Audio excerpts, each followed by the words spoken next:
Hello, everybody, and welcome to round 9 of the European Individual Championships. We're here and we're going to be focusing on the English players' games, and they show the top 90 boards. And we've got a bit of a treat because no fewer than 4 players are in these top 90 boards. So we're going to be looking at Brandon Clark, Jonah Willow, Matthew Wadsworth, and Daniel Fernandez today. Peter, hello. How are you this afternoon? Hi, I'm a bit tired, but good, and looking forward to this. Excellent. Yeah, it's quite a treat having 4 players on the top 90. I don't know, has that happened any round yet? Not that I've particularly seen that it has, but No, maybe. I think it's the most I've seen. Yeah, absolutely. Yes. That's good. But there are other players that could potentially be in the top 90 as well, aren't there? I mean, Shreyas is only a few boards away, I think, and yeah, there are certainly others who have been there and will be there again. Yeah, and we had also the other day on our stream, we had Rock Troll Tristan come We on. certainly did. That was a bit of a highlight when he came because it was such a good game he showed, and so yes, that he was doing so really well. nice tactics in it. Yeah, there were good tactics. Yes. Okay. I thought we could start off, if you like, with Brandon Clark. Yep, might as well. Then I thought I could flip the board so we look at it from his point of view, and let's turn off the computer analysis. Oh, that's me something. Distract ourselves. It's not spirit at all, Natasha. Hi, Ocelot. How are you? Okay, so this one is, I think, a Grunfeld.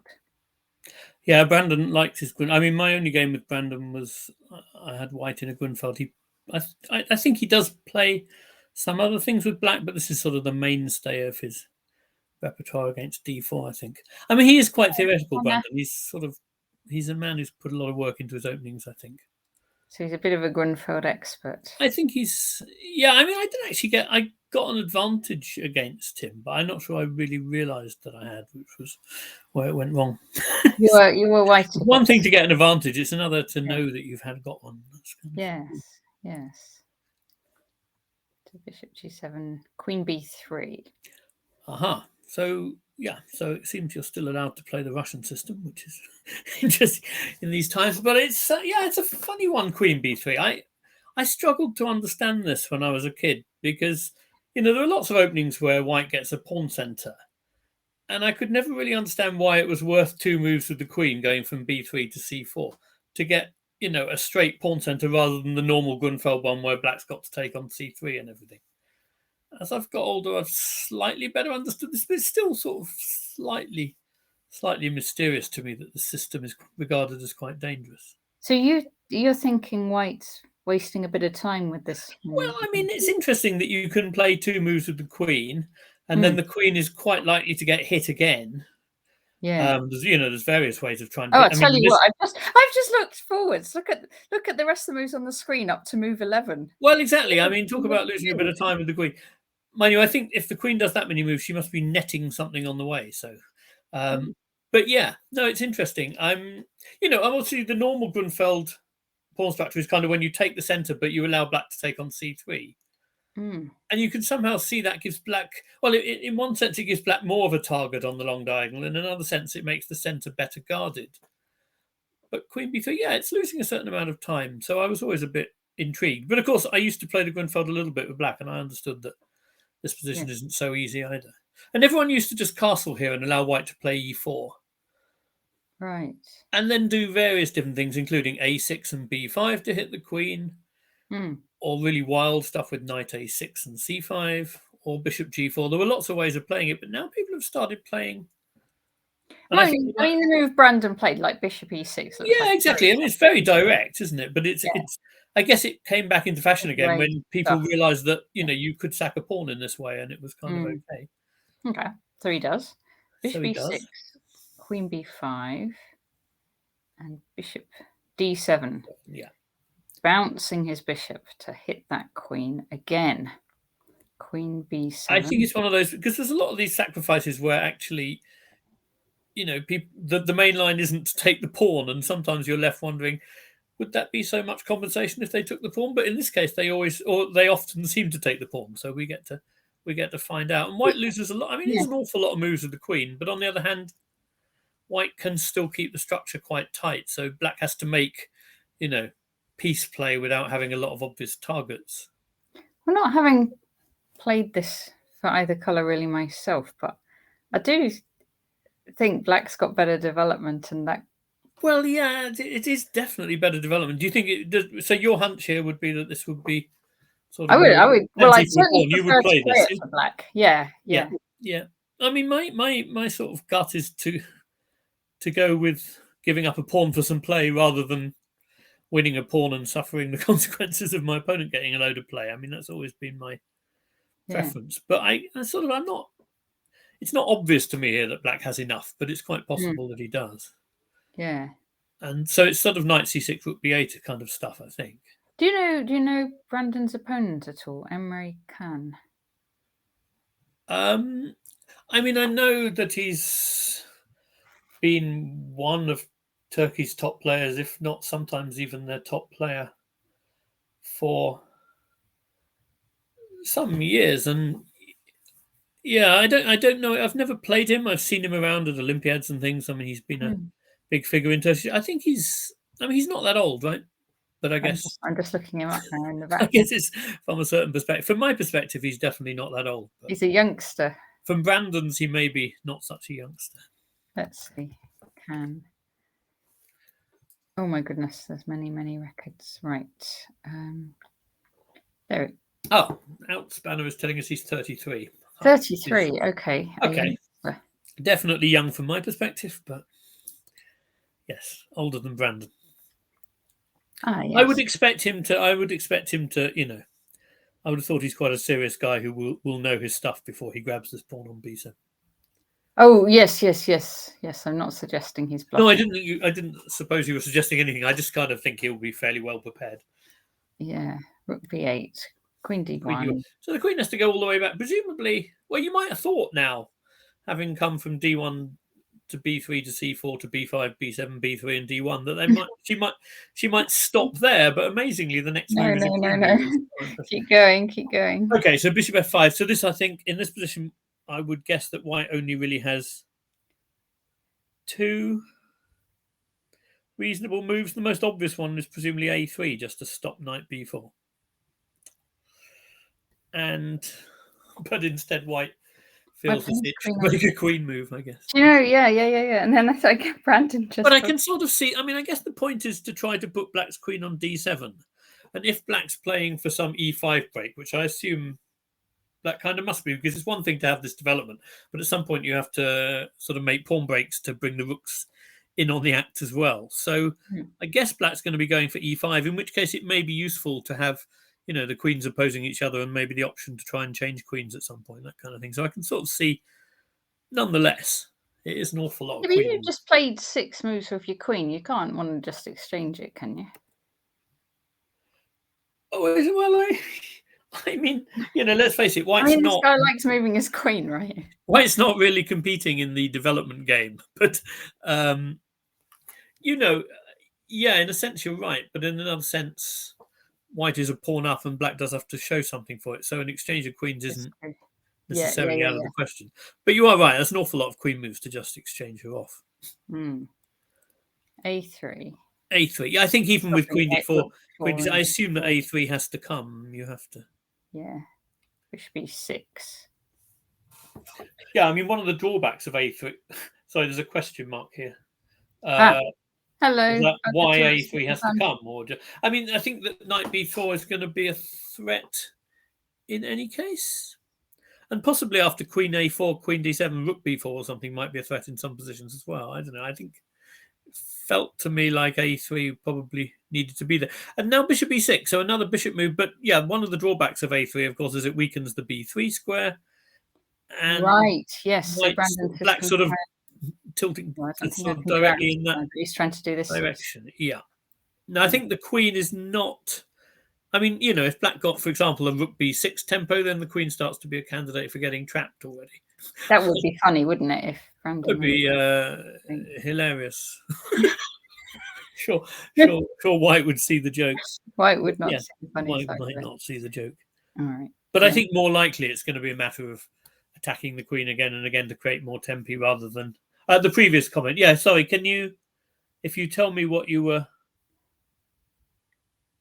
unsure about, I can try to help. Yeah, we get a little bit of a time lag between what we Okay. say and then the comments in the chat, so we never quite know exactly which bits it refers to. Okay, bishop b3. Yes. Queen a6. Time for a queen move, but not very controversial making one here, I think. Yeah, okay, so the queen does now have retreat scope along the a6 f1 diagonal, but of course the bishop needs to be careful where it goes. It can only really go to e2. Yeah. It can see, Where yeah, would I you don't want? think it can Bishop even go to D, you'd b5. normally want e2 anyway, would you? Or d3? I think you'd probably want e2 anyway, but the Yeah. possibility of having your queen trapped is quite a motivator to go. Yeah, e2. yeah, e2 is going to be where to put it. Yeah. So castles, bishop e2. And I brought my patriotic water bottle along for. oh, let me see your patriotic water bottle.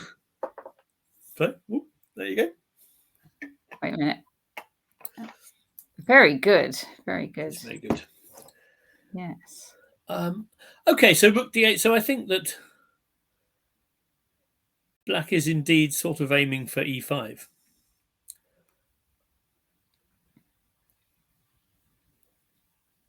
Hi, Kevin. How are you doing? Kevin is multitasking.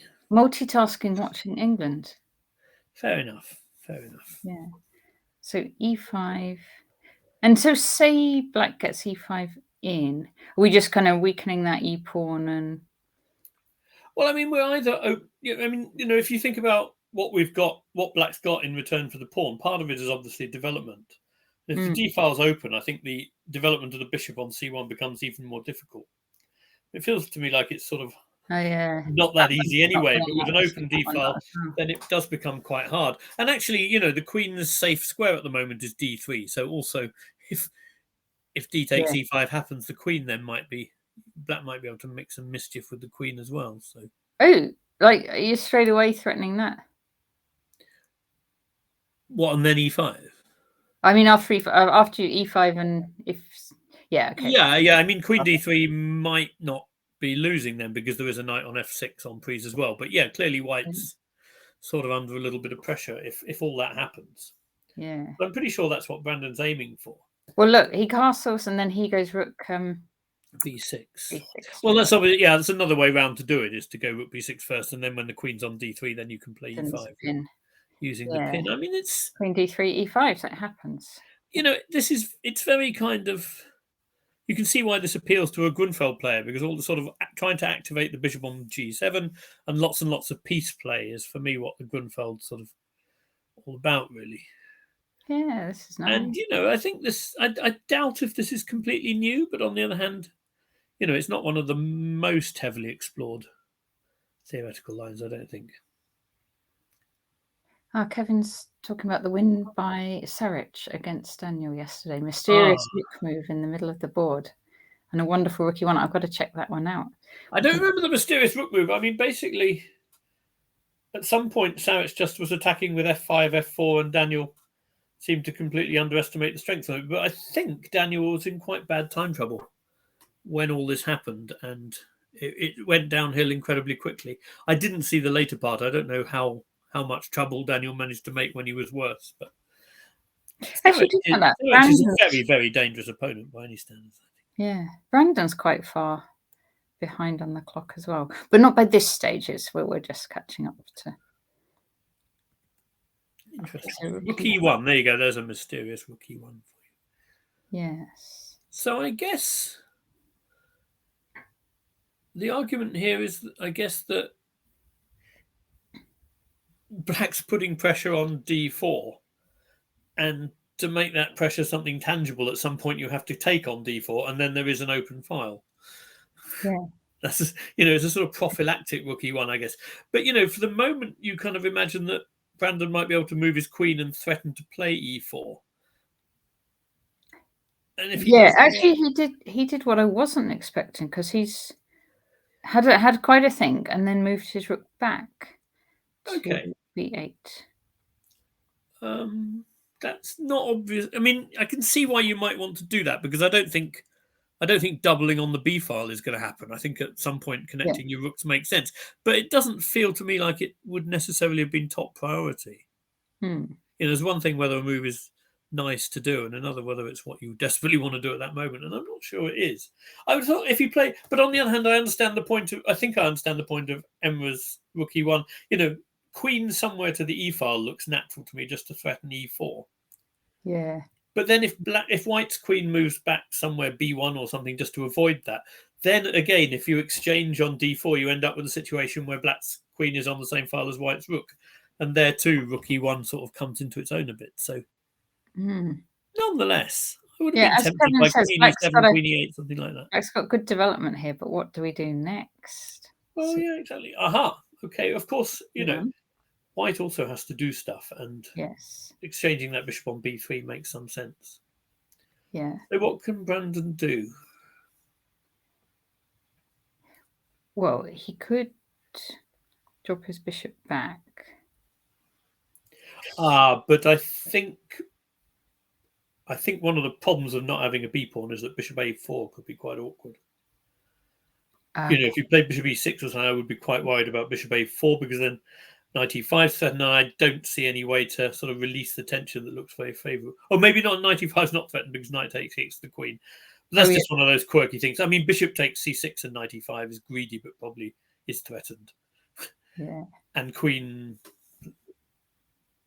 I don't know, queen somewhere and threatening knight e5 is also. You might have I just don't think you should. Again, I'm pretty sure you shouldn't allow bishop a4. Yeah. Oops. Sorry, I didn't mean to play that. It didn't seem the most testing, but no. Okay.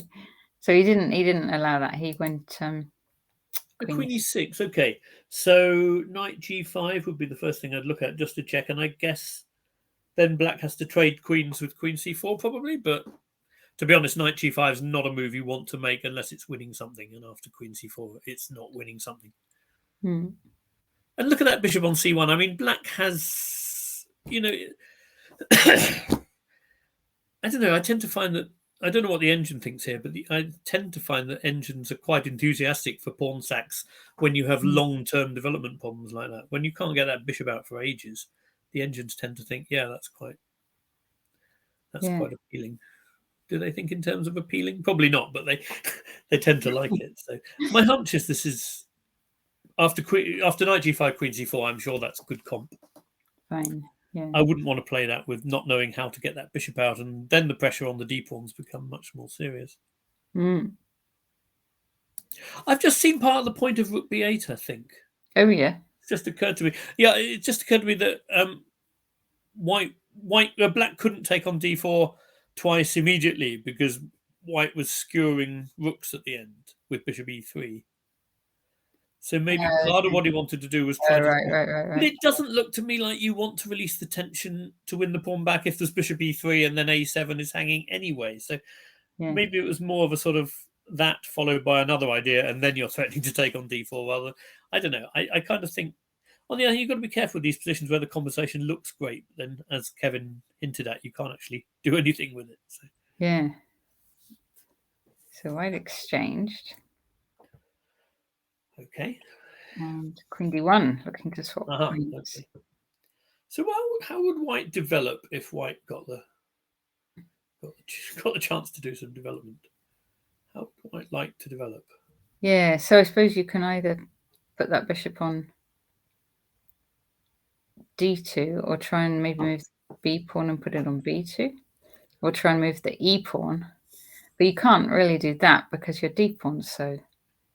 I guess one of the arguments for white's position is that black isn't only a pawn down, but also has these slightly dodgy a and c pawns. You can imagine positions where you re-establish material equality, but white still has an edge because of the structure. And I think sometimes that's more of a worry than the pawn, if you know, because it's not, when you're a pawn down, it's really nice if you know that you're going to be fine if you get it back. If you can get it back and still be a bit worse. I'll have to think about that one. I have to think about our nicknames, yeah. Do you know why he's called the Butcher? I think didn't he write a Butchering the Sicilian or something like that? Okay. I mean, for the same sort of reason that Charlie Story as the sniper. I think it's the same. It sort of stems from some opening thing. Yeah. Yeah. I'm not sure I want a nickname at the moment. I suspect it's not going to end well. Okay, Queen. I wasn't sure about Queen B6, but okay, Queen C2. I thought the natural place for black to go was back to C4 because I wanted to kind of keep maximum grip on those white squares. But okay, so it's pretty clear white would be happy to return this pawn and get that kind of position with a. Oh yeah. If everything came off on D4 now. Well, mind you, I think at the moment, if white played bishop E3 at the end of that, he might even be winning A7 immediately. But Actually, A7 is either takes, win one immediately or it's a bit grim anyway. Takes and queen takes. Bishop E3. Bishop E3 and queen C4. And this is where they're at. I'm not sure. Yeah, maybe I don't know.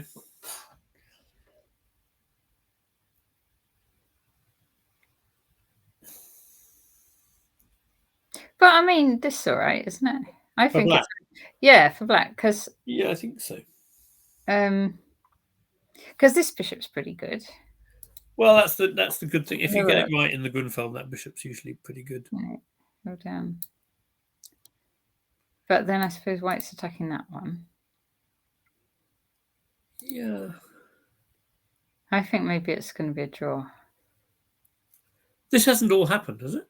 This has happened. This is where we are. This all happened. Oh wow, sorry. Yeah. I thought you went Queen C4 very confidently. I wasn't sure. It's because it had already happened. Yeah.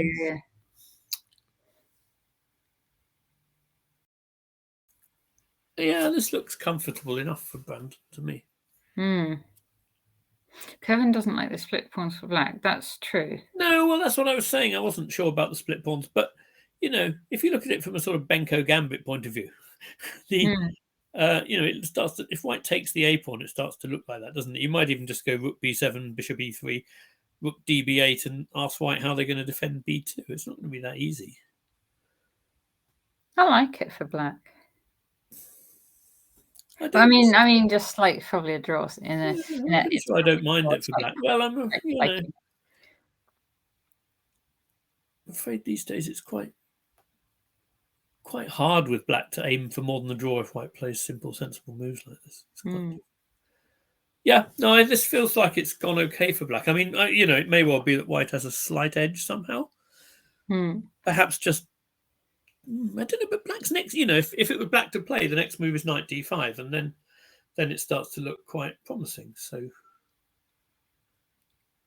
yeah, knight D5. Can they take on A7? Yeah, possibly. I mean, more to the point, can they take on A7 first, probably? But even then, you might be able to take on B2, or you might just be able to play rook B7, send the bishop away and take on C3. I think black would, if it's black to play with could play knight D5 here, I'd be very happy.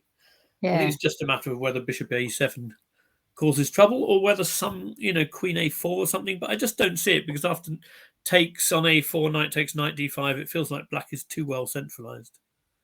Yeah. And then you can't even take on A7. It like the queen side pawn's going to come off. Yeah. Okay. Fine. So this is Brandon. Let's see. I think Brandon's doing fine there. He's doing fine, we think. All right. Shall we see Jonah next? Yes. I'm just going to go down in order of the boards. So Jonah's on board 50. 50.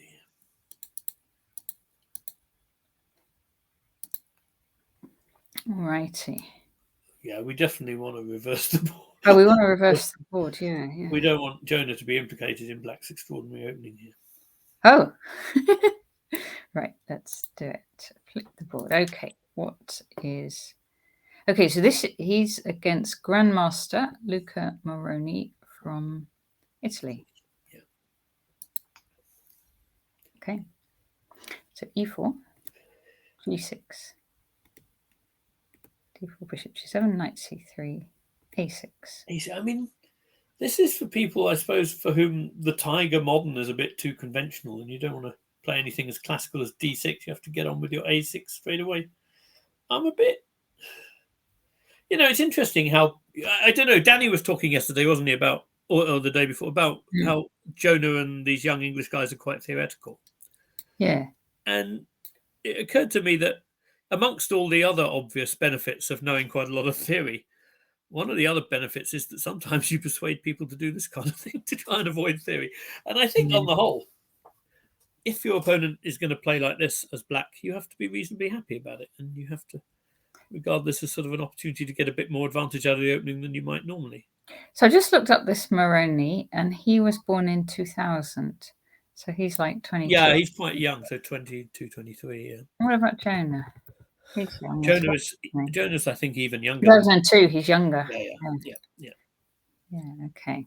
Jonah, I think, is one of those unlucky people who's born very close to the wrong end of the chess playing year. So every time he played in junior tournaments, he was always among the youngest. Yes, among the youngest in his group. That's right. He was. He's like August sort of time, July. Which can make quite a difference when you're sort of trying to impress in these things at a young age. Actually, I don't know. It just feels to me like, I mean, knight f3 is quite conservative. It feels to me like you want to do some kind of h4 against these things these days. I'm pretty sure that the engine will tell you in all these positions that h4 forces h5 or something like that, because it's just these h5 ideas are usually so dangerous now. He's doing it in a minute. b5, bishop d3, bishop b7, and now h4. I like it. Yeah, actually, I like it even more here, because if black plays h5 now, it seems to me that white could play something like e5, and it's too late now for black to even ever go d6, because e6 is going to be like with the bishop on b7. Yeah, I see what you mean. The bishop being on b7 weakens g6 quite substantially, and means you can basically no longer ever play d6 once the pawn's on e5. Yeah. Okay. I think you have to go kind of all in hippopotamus with some e6 and knight e7, but then h5 is not really part of your system. Which, I think this is a nice position for white. This has definitely gone a bit wrong for black. So I quite like the timing of Jonah's h4. He's h4, yeah. Yeah, and Luca did not go h5. Actually, he just went h. Which fits better with the hippopotamus, because if you are going to go e6 and knight e7, I'm sure you want the pawn on h6 rather than h5. So Karpov plays. Kevin saying knight ge2, bishop e3, queen d2. Centralize the rook and get in f4. Karpov Timman. This is against sort of moderns in general. I think, yeah. Okay. So Jonah gets an a4. Yeah. Wait, sorry. Can I just say, I don't really understand why e5 isn't still a good move here for the same reason. E5 now. I would love to go e5 here and just stop black going d6, basically. So if they went d6, you can still do it. Yes, of course you can. Yeah, I'm going to do my e6. For sure. Okay, I mean, it's not quite as devastating now because you don't have some knight g5 check following, but you really don't want to be doing this with black, for sure. So I don't really understand the argument against this. Oh, well, and then we're going to bring them. Because if you're going to play a4, they're going to do that. Plays b4, you can go to e4 instead of e2, and that feels more attractive. That's a good point. Yeah, I would do this for sure. I like that. What if they?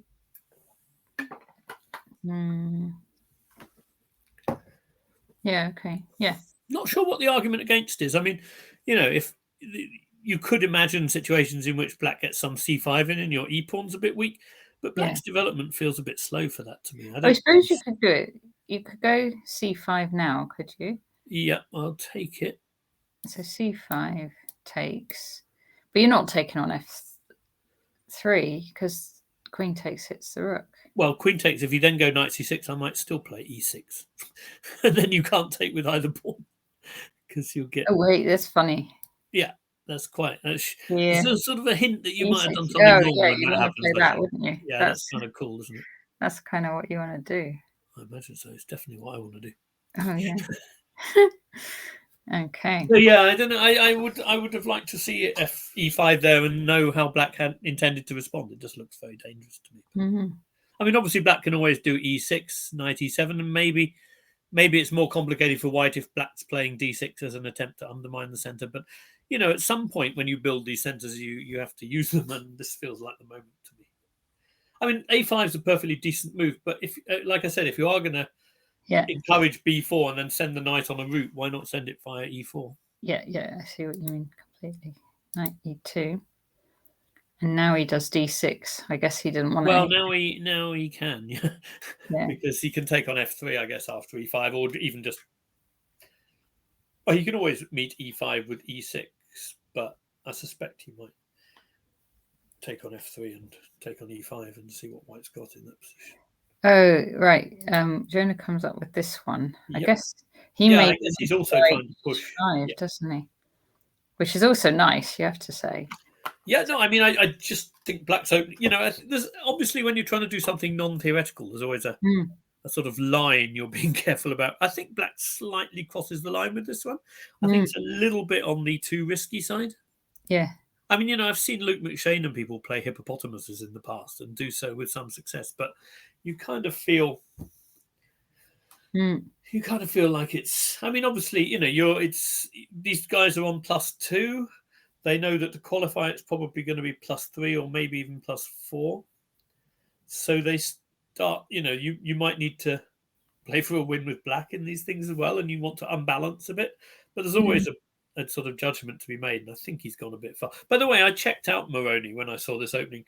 In previous rounds, he played 1e4, e5, and he played the Sicilian. He played very slightly sidelines of those, I guess, but basically fairly standard stuff. So I don't think there's any reason to suppose Jonah could have prepared this or expected. No, but it sounds like Moroni was worried about Jonah's prep. That's what it sounds like to me. He's either worried about Jonah's prep or he's decided this is the round where he really wants to go all out for a win. But I suspect it's more likely the first of those, yeah.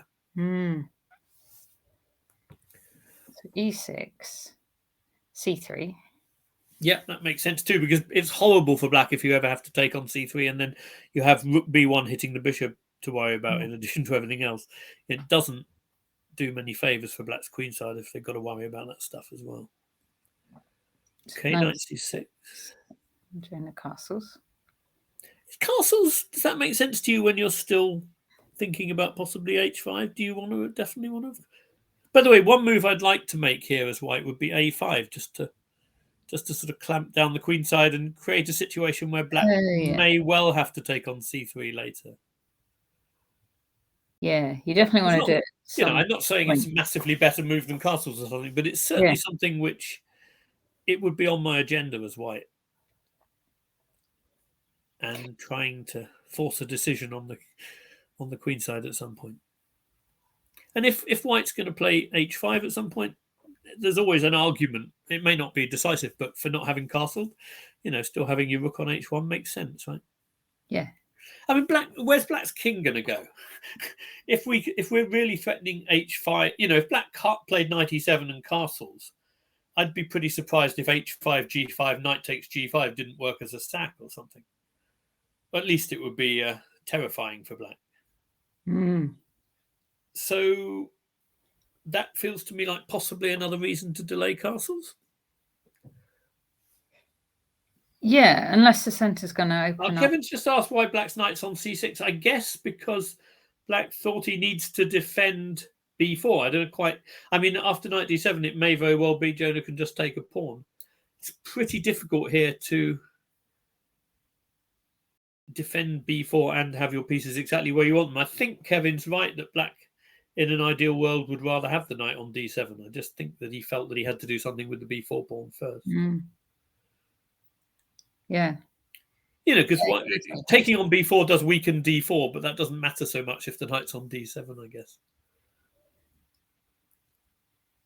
So I think that's probably why. I mean, I suspect that Moroni would also have rather had his knight on d7 and other things. Yeah. But... Okay, so castles anyway. And then knight f6. Oh, we were talking before about the knight going to e7. E7. I'm not sure it should go to e7 necessarily. Again, it may be that it makes less sense to put it on e7 when the other knight's on c6. The kind of e7, d7 is the usual formation for them. But yeah, I don't know. So here, it is exposed to at some point a later, like e5. Yes. And Jonah does play h5 now. Oh, well, yeah, isn't this timing slightly odd? I mean, just to castle and then go h5. So he's gone h5 at the point when black's got a piece covering it that wasn't covering it before, and he no longer has a rook covering it. Now I understand that taking on h5 is not a barrel of laughs for black, but thing is, right? If you don't, what actually happens to me if I go g5? you'd have to go g5, wouldn't you? Because otherwise, there's like takes, and e5. And I suspect the idea is to go to meet g5 with d5. d5. That would make sense. Then you're opening the center. You're trying to create an f5 square for that knight on g3. And the king, yeah. And then it's useful to have castled because, then if black takes on d5, they need to think seriously about what might happen on the e file. And actually, if the knight moves and allows white to take on e6, then white maybe has takes an e5 himself. Yes. That looks quite scary. But actually, this is all falling apart. So this may very well be the idea. Yeah, Pretty sure it is. So h5. So Jonah doesn't mind knight takes, I'm sure, because look, takes, g takes. This because black's still not castled. Yes. And yeah, will he go queenside or stay in the middle? Let's see. So knight h2. Okay, black's now trying to counter attack with h4, or at least get it off praise. I was going to say he might be counter-attacking or just keeping his pawn, but I suspect, I mean, you've got to look to counter-attack in this position as black because it's not a thing of enormous beauty aesthetically, is it? You're going to need some punch to it. Yeah. Interesting. So how can white? So what would be a candidate move here? Something like queen g4 hitting the bishop looks possible, but maybe the bishop's not unhappy to go to f6. I don't know. To try and hold that pawn. Mind you, it looks possible to me. Well, Jonah went f4. Well, there's also, I mean, so is he intending to go f5 or is he intending to go e5 and clamp that bishop out? Because if you go e5, you open the other bishop up, so there's no easy option there. f5 is a way to. Must be f5, but there's. What about so? He's trying for f5. I'm pretty sure. Yeah, I guess. Okay, but if black met f5 with e5, then f6 is going to be very well worth a look. Bishop takes queen f3 might be already very bad news.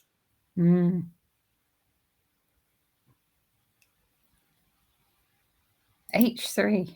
See, that kind of like ignores the center of the board completely. Yeah, you don't want to get too bogged down with the center in a game of chess. No.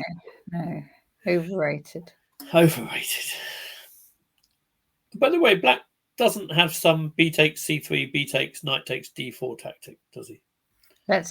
Instead of playing h3. Well, I guess instead of, but I mean, I just sort of assume the answer is no, he doesn't. But I just thought it was worth. It wouldn't seem very fair if he did, but let's see. So here. Well, it seemed more to the point. I'd be a bit surprised if they both overlooked it if he did. Oh, so okay. So this forks the. It does. By the way, that would have been the beauty of that a5 move I wanted to make. I would have had queen a4 check at the end of this line.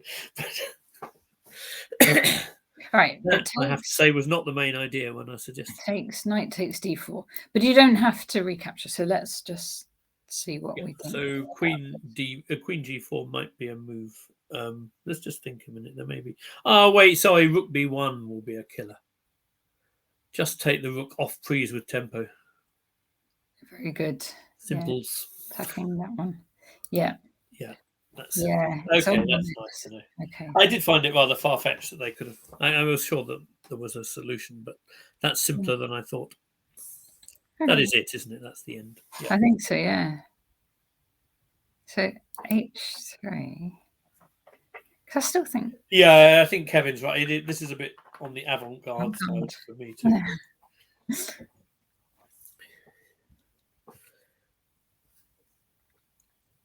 So h3, okay. Well, I mean,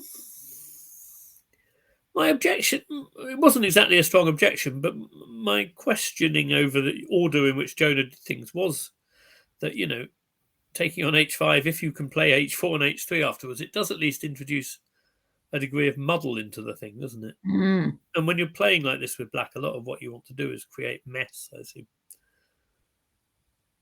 In fact, if it was Jonathan Spielman or someone, he would see it in exactly those Oh, terms. he'd like Talk it, about yeah. making mess, That'd be his thing. causing trouble and mess and things. Yeah. Yeah. Well, Jonah played G4. Wow. Well, I think, yeah. So he's like, well, if you're ignoring the center, I'm gonna put all my pawns in it. Great stuff. Okay. I wouldn't mind wagering that this position hasn't been seen in theory. I reckon we might have something new here. A novelty. But also, right, can't white just round up this H pawn if he wants Well, to? okay, but black has the move Queen H4, threatening mate in 2, which is probably going to be worth examining at some point. Oh, let's see. What, like just now? Well, I don't know, but I mean, it's certainly... You better... not ridiculous. Yes, okay. And, you know, if white has to go king h1 at some point, then even a move like... Okay, f5 is probably too avant-garde as well, but... once that bishop on b7, if that bishop on b7 kind of enters some sort of counterattack, then sort of bets are off. Yeah. This is crazy. Is the current position the one after g4? This is the current position. Yeah. Wow. So you could. Well, okay. So I mean, go here. Just out of interest, Queen h4. I guess white plays something like Queen f3 or Queen f3. I was looking at. Yeah. Yeah.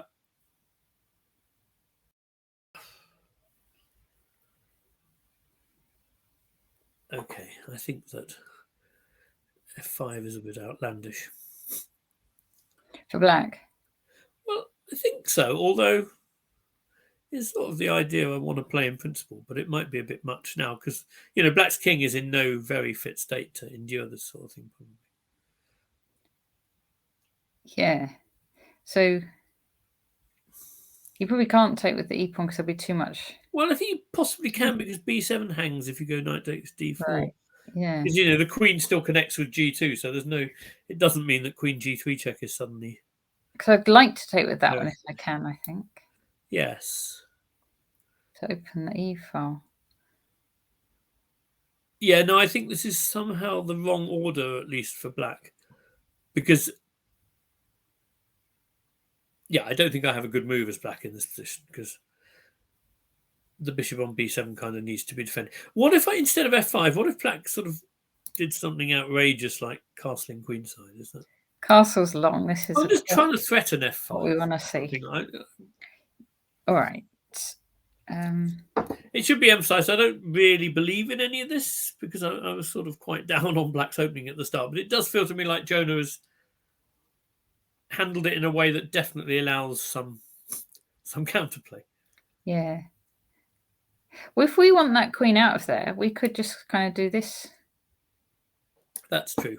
Okay, then I probably might go f5 if you go bishop d2.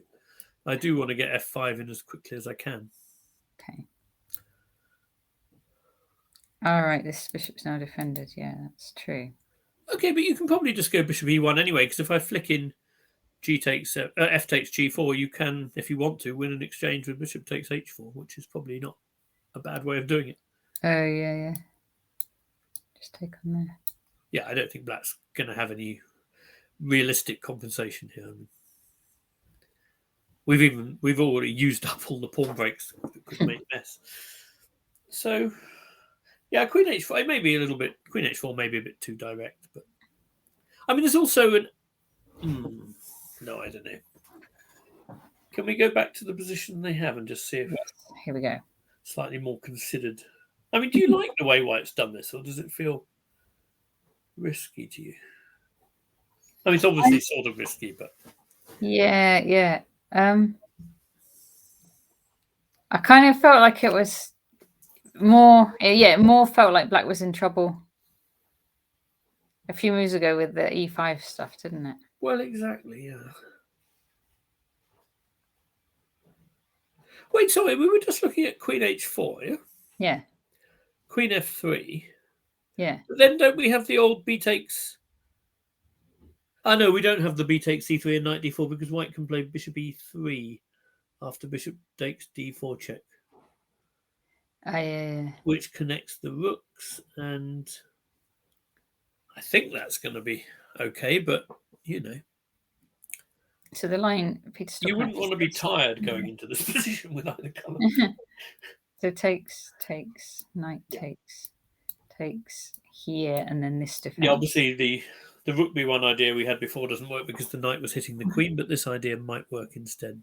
Yeah, we can't deflect the queen away. The queen's not overloaded because she can defend the squares she needs to, both from f3. Okay, so. Yeah. And then, I think that there were enough problems with black's position that the bishop and knight v rook here. But what's the pawn count? It's 6-4. Yeah? 7. 1, 2, 7. 3, I didn't count the h3. That one there. Wayward. Yeah. Okay, I suspect that white can make it 6-4 reasonably easily. Yeah. Yeah, this is an interesting position. The whole thing's sort of so crazy. This is interesting. I suspect I'd take white here, but I'm not sure it's as clear as the advantage Jonah had earlier in a way. Although it's more clarified. There's more gone on, but yeah, I don't know. I mean, king safety should decide this sort of position, I would have thought. So here, king safety. Well, but it's not clear to me. Well, it may very well be that white's king turns out to be reasonably safe behind these frisky pawns, but I wouldn't be totally confident about that. Wow. Shall we move on? Because it would be good. Let's see Matthew Woodward. I suspect the next few moves of this game are going to be very, very important and will bring a bit more clarity. They might have a bit of a think. Yeah. So we're going to... Is he on? Is that correct that he's on 21 minutes thought for this move? So he is already having a pretty serious think. Yeah. Yeah. So here we go. I think Matthew's game is going to be a little bit quiet after this. Yes. By comparison. All right. Now my computer's having a think about whether to switch. My computer's enjoying Jonah's game. I think that's right. And protesting about me trying to switch. Absolutely right. Let's hope it works it out before too long.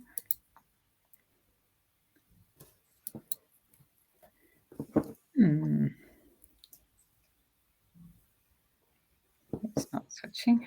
Okay.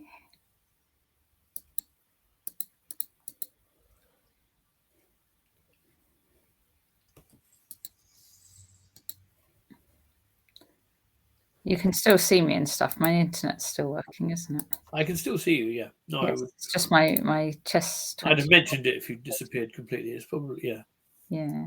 No, it's just rebelling, as you said, against your choice. Yes. Okay. Well, I'll stop sharing this screen, share it again. Yeah. Yeah, let's try that. Oh, my chess 24 is still not working. Is anyone else's chess 24 working? Is the game also on Lee Chess? I'm going to try it anyway. I've only looked at them on chess 24, I must admit, but I expect they are. Let's try Lee Chess because I can draw arrows.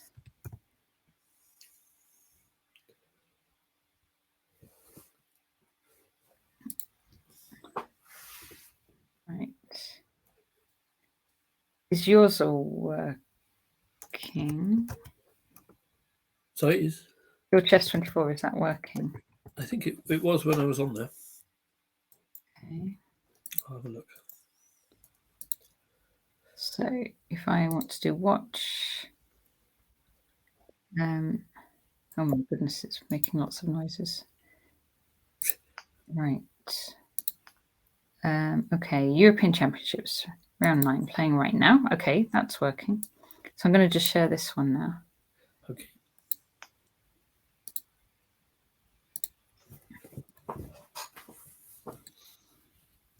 Right, let's do it. Okay, so we are looking for board 54. So, yeah. to 9. 54.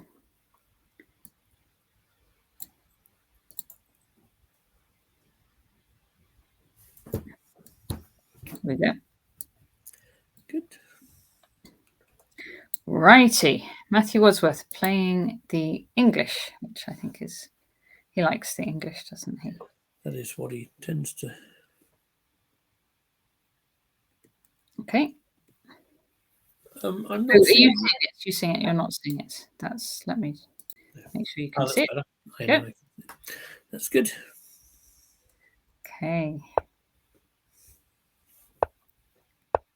6. Okay. Knight F3, bishop E7. Yeah, now we're in a position I know a bit. This is good. Yeah, this is black trying to. Black happy to defend a closed Catalan, and white, in this case, not keen to oblige. Yeah, Matthew tends to like to keep quite a lot of these things in pure kind of flank openings rather than going into Catalans and that sort of thing. And some people use this move order to avoid some of the tricky bishop b4 lines or d takes c4 lines of the Catalan, and then would be happy to go into a simple closed one by playing d4 now. But I think Matthew prefers b3. Yeah. So he's just Kevin, I'm very much looking forward to the British rapid play. I can't remember when I last played one. It's quite a lot of years ago. And what is the British rapid play? When's that? In April. Oh, I need to look that up. Which week? Sort of 15th, 16th, something like that, I think. Yeah, interesting. Very interesting. In Bingley. Well, I don't think I've. And where even is Bingley? North. Bradford. Well, I booked a train to Leeds the other day, so I'm hoping it's somewhere pretty near Leeds. Somewhere near there. I'm going to look it up. Well, as a White Rose player for many, many years, I like to put in a Yorkshire appearance now and again. Yes. Yes, it's important. Bingley outside Bradford. Exactly. Yes, local for Kevin. Yes. B5. What is that? Well, I mean, if white, you can sort of see white's point, because if black's already gone in for this very solid setup, c6, d5, e6, we know that it works okay against d4, and you kind of have time to go b6, b7 or a6 as well, and all that sort of thing. But if white refuses to go d4, then there must be a case for, you need to find some way of trying to make it into an active setup. Yeah. And b5 is one of the ways that people do it. And okay. It makes some sense to me. I mean, sometimes black's just changing a pair of pawns, but quite often black's looking at going a5, a4 and stuff as well, I think. So d3, a5, yes, as you say. Yeah, there we go. Knight bd2 and a4. Yes. So at some point, well, I mean, I suppose from black's point of view, the nice thing is it's turned into a retty, hasn't it? Well, I think in a way it always was. Yeah. But once you don't play d4 and turn it into a Catalan, then it's one of those kind of things.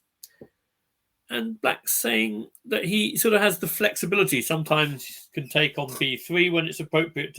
More likely threatening sometimes to play a3 and just sort of disrupt white.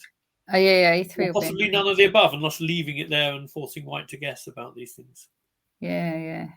Okay, so rook c1. So if he does go a3, okay, that increases the probabilities of black trading on the a file, because then of course the a file would be for the moment his. But I suspect if white's queen's kind of going to c2 and b1, then there's no proper kind of entry squares that matter on the a file. I don't think it would be a huge and permanent plus for black, but we'll see.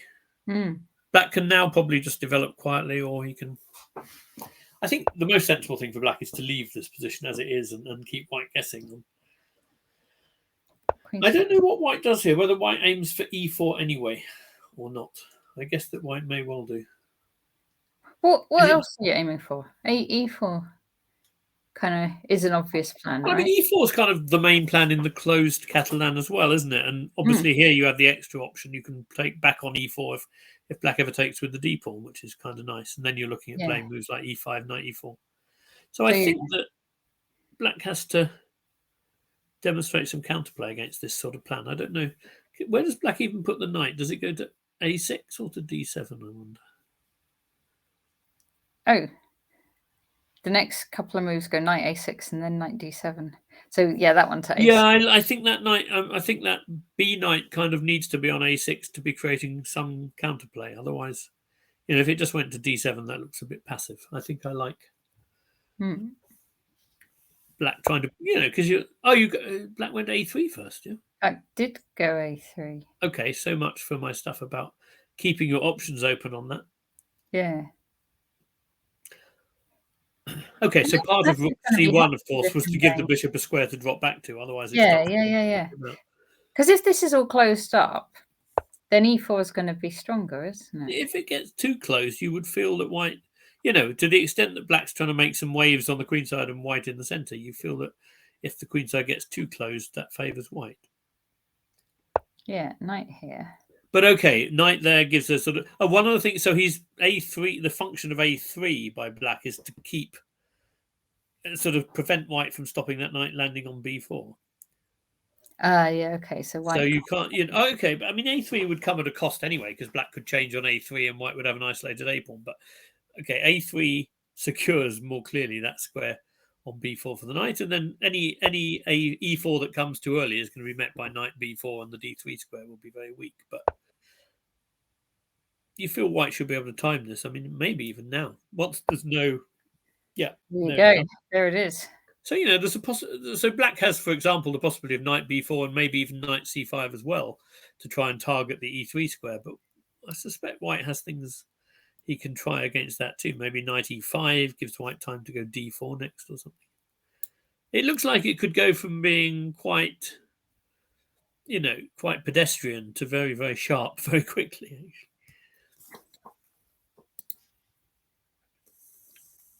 c5. Oh wow! Well, that one I didn't see coming. Okay. c5. Oh yeah. But look. But you can just take that. Yeah, but then I guess knight c7 and you round that one up again. Okay. Or yeah, probably. I mean, conceivably you could move the knight to b4 and then round it up by other means. But I guess you're intending to round it up with the knight. He did this, and this. Okay. And so is that because he wants the option of giving black an IQP by playing d4? Is that why he makes the first trade? I'd need to. Yes. Think about I'm saying yes confidently because he does go d4 in a second. Okay, so that is what he's trying to do. Okay, that makes sense to me at least. Yeah. So whether that was the best way. Oh, he can just go knight b4, yeah? Yeah. Yeah, knight c7, d4. I'm not sure that black would have oodles of compensation for the IQP. Is oodles really a word? It is, isn't it? Oodles is definitely a word. Yeah, I think this is... Okay, it's not totally clear to me, but it's not... I think I'd take white here if I was given the choice. For sure. Yes. Yeah. This is quite nice. It'll be a pass pawn. That's a pass pawn when they swap. It is. I mean, after knight takes b5, I don't have to take immediately. I might even play something like rook e1 and ask what your next move is, because, here. If you take, you're not, that's going nowhere. It's not going c4 or something. And if you take on d4, I think that improves my position. By, then the d2 knight probably comes to f3. I don't know, there might be some bishop b4 thing that causes all this to be less convenient, but my hunch is this is... Now, is Makarian, is he a GM? Makarian, I don't know the guy. I think he's young, isn't he? Isn't he sort of young even by, Emre standards? Like, he's really, really young. Makarian, is it? I think this might be a game in which Matthew is the veteran, which is unusual. Wait a minute, what's his name? Rudik. I am FIDE, 2004. Yeah, that's pretty young. That's young. Like 19 or something, yeah? Yeah. Yeah. Yeah.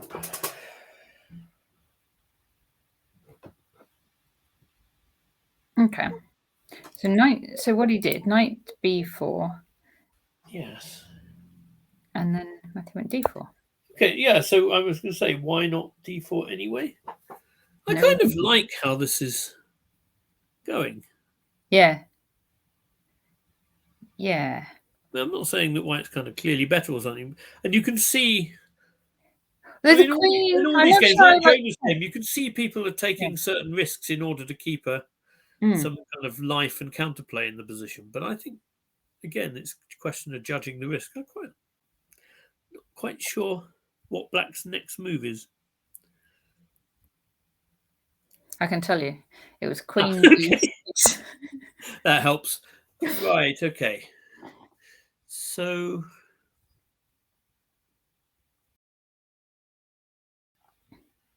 black wants to take on b5 with the queen. This white queen can come out sometime, like, because you'd want to get this queen out, but you can put it on f5 at some point, can't you? Yeah, I mean, you do have to. I mean, one thing black can claim is that knight takes a2 might give quite serious counterplay. That's what I was sort of thinking, because this queen's a bit. Not immediately, but if she you don't want abandons to a2, have a queen stuck on b2 just defending. No, the that's. a2 I mean, queen, that's. I guess from black's point of view, the upside of all this. I'm just feeling that.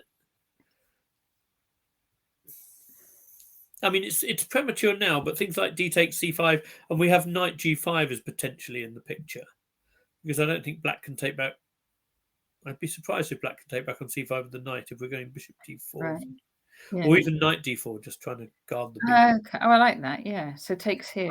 No, but I'm not sure. Even as I'm saying that, it doesn't entirely convince me because d3 is a pretty chunky square. So Yeah.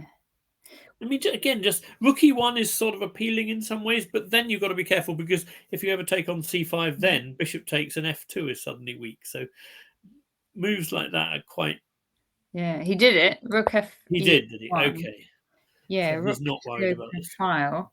But yeah, d3 and f2 are yeah. a bit more. Well, I mean, now if you play d takes c5 next, bishop takes, it's actually no trivial matter to defend f2 even in the immediate term. So rook e1 needs to be done with a plan, kind of thing. You don't think he's going to sack? Well, the thought crossed my mind. What if black plays rook e8 or something? See, rook e8, which he does. Okay, well, the thought crossed my mind that takes d takes c5, and then if knight takes bishop d4 could be interesting. But I don't think it's bishop d4. But well, there's two problems. One is that rook c8 here, it might actually be difficult to add to the pressure. The other problem might be that after d takes c5, black just takes on b5 instead, and that gets around. Yeah. Okay, but then there's a move like knight d4, so the thing isn't finished. But there is also queen d3. That knight on b4 sort of. Oh no, then there's c6 at the end, maybe. No, there's. Oh wait. This. So c6. c6 now, yeah. I think so. Yeah. No, but d2. Oh no, d2 doesn't hang. But you could just take on b1 and then take on c6, couldn't you? Well, after d take, I was going to take on b1 with the knight. Yeah. But then there's rook c8, and it's anybody's guess. But I think the chances that this represents the truth in the position are probably about 5%. So I'm a little bit wary about this variation. Yeah. But who knows? We might find that's exactly what the engine says, but I would be very surprised. So he played rook e8. Yeah. And then Matthew played bishop c3. Okay.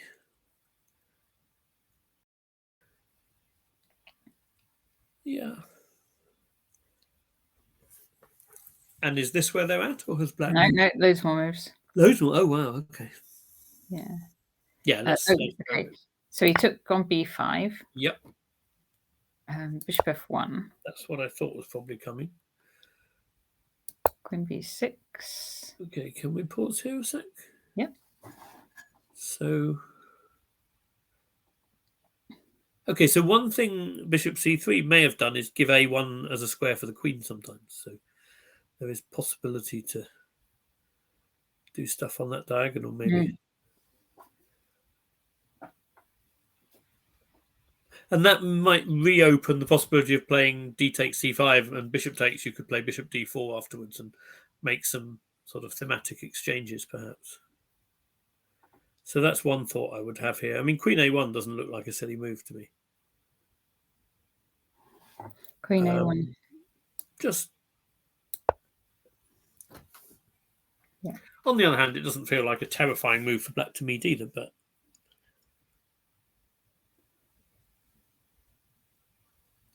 what did he play? Bishop h3. That was another move I was thinking about, actually, because that knight is probably better on d6. You can move it. You have to move it. Okay, but when it goes to f6, is there a very specific, clear idea? Is he then intending to set the exchange? Maybe. That looks a lot more serious, because actually after queen take, the queen can't take on c5 because the bishop takes f6.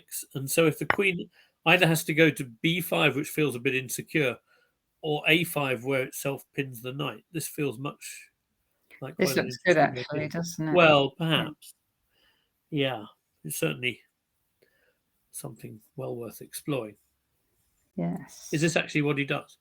No, not at all. He didn't even go knight f6. He went knight f8, probably avoiding all that. Well, in a sense, yes, but is there a reason why it doesn't work now or can't be played now? I mean, let's see. So takes. That's what he played, by the look of it, yeah? Oh, sorry, he did. He played it. Yeah. Okay. Okay, so this is... Okay, so I guess the thing now is that if queen takes c5, there's no longer... This happened. But you could play bishop f6, or you could play bishop takes g7 with aiming for compensation. Bishop f6 feels sad. You're just winning back the material. Bishop takes g7 looks like a lot of fun. This is it. I love this. This is on the board. This is nice. Okay. And by way of details, black can't try to play with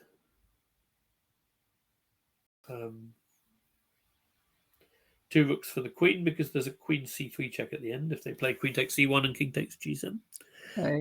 I doubt that took too much of their time anyway, but just a thought. Okay, so the queen has to retreat, probably d6, and now, you know, one of the many achievements of the a pawn, which we didn't predict, is that it stops white lining up with bishop a1 and queen b2. That's a really nice feature of the move a3, is it just takes b2 away from white's queen. Yeah.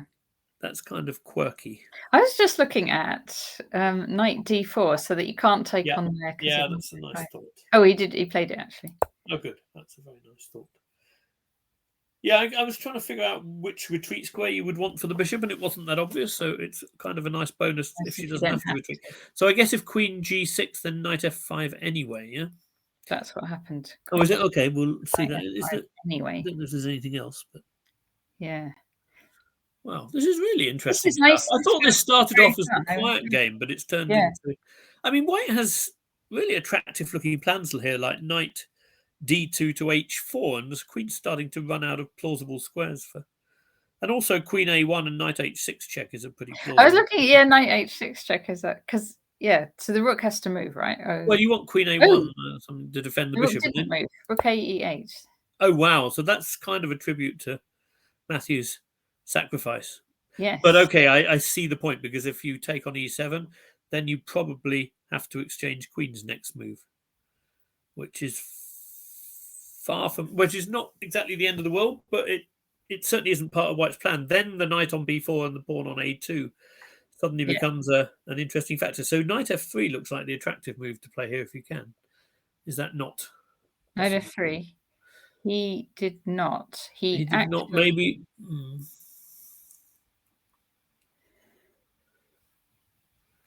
Okay.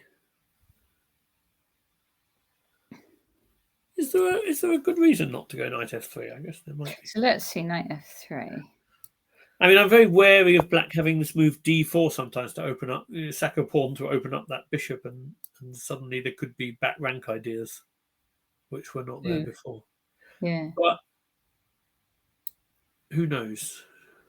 I wanted to go knight 2 to h4 and just put some pressure on that queen. Okay, so let's. If we can, particularly then, we're trying to win back. Maybe trying to win back the exchange in the context of not having to exchange queens, which is a kind of more attractive to me than, because I do worry about the endings with that pawn on a2. Yeah, for sure. Yeah, I don't know. It's really, really great idea from So he took on e7, which feels like a bit of a shame, really. No, he didn't. Oh, sorry, he didn't. He went bishop c3. Yeah? Bishop c3.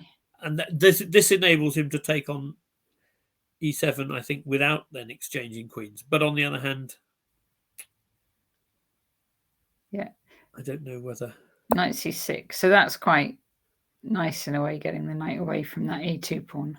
Yeah, although it does reintroduce these d4 ideas in a different form, in a non-pawn sacrificing form, I suppose.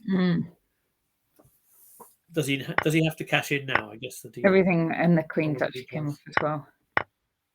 Yeah, that's what I was hoping to avoid. But maybe he's got okay. Interesting. So white's a pawn up. Oh, so put exchange for pawn down. Sorry.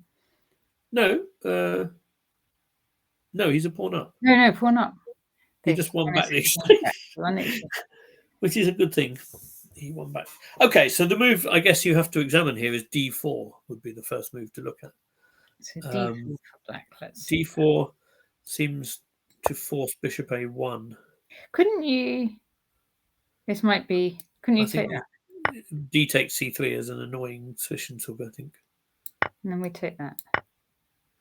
It's not an annoying position took. I'm just blind, but I am lucky because there's rook c7. Pin. Pin and win, maybe. Pin and win. That's annoying.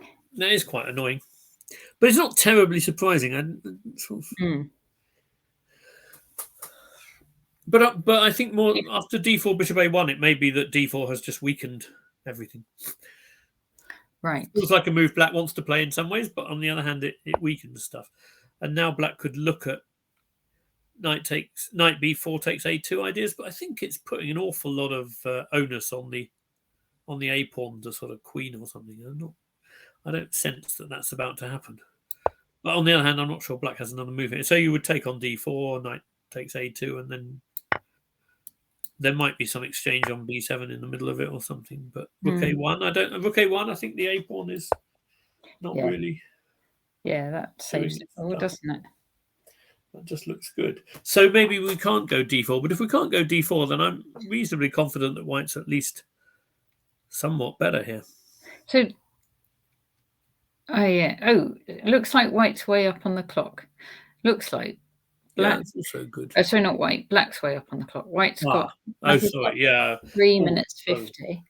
Well, I mean, Matthew's idea was pretty creative, and unfortunately, the sad thing about this is that creative ideas tend to leave you short of time. No, true. Yeah.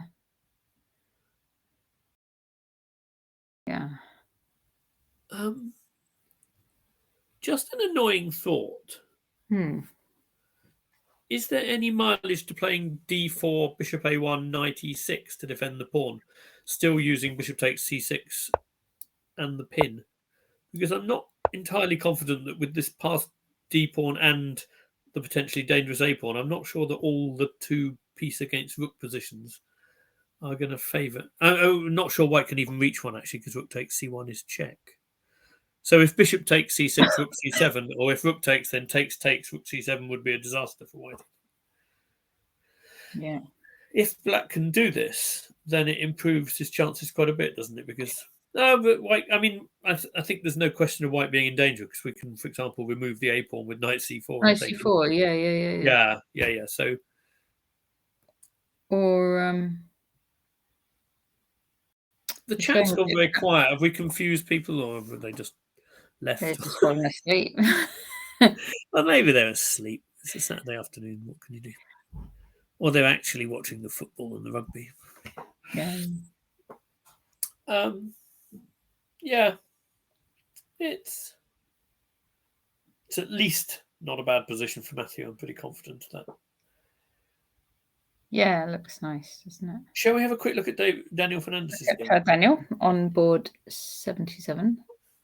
Yeah, Daniel lost yesterday, of course, because he was, until the last round, he was the highest of the English players, and then 3 of the guys who had 4 out of 7 caught him up by overtook him by winning yesterday, I think. So I guess he was on quite a high board until today, because it's very, it's a huge tournament. So if you lose a whole point, it tends to look quite drastic. Right. But the first thing I notice is his opponent is in a lot of time trouble, looks like. Okay, that's a useful thing. Yeah. So what we're going to do, we're going to flip the board. Yes. And look at it from Daniel's point of view. So we have a Sicilian. We do. Almost an open Sicilian. Yeah. But after F3, I'm not quite sure whether you really call it an open Sicilian or not. Hello, Finalis. How are you doing? Good, thank you. Thank you.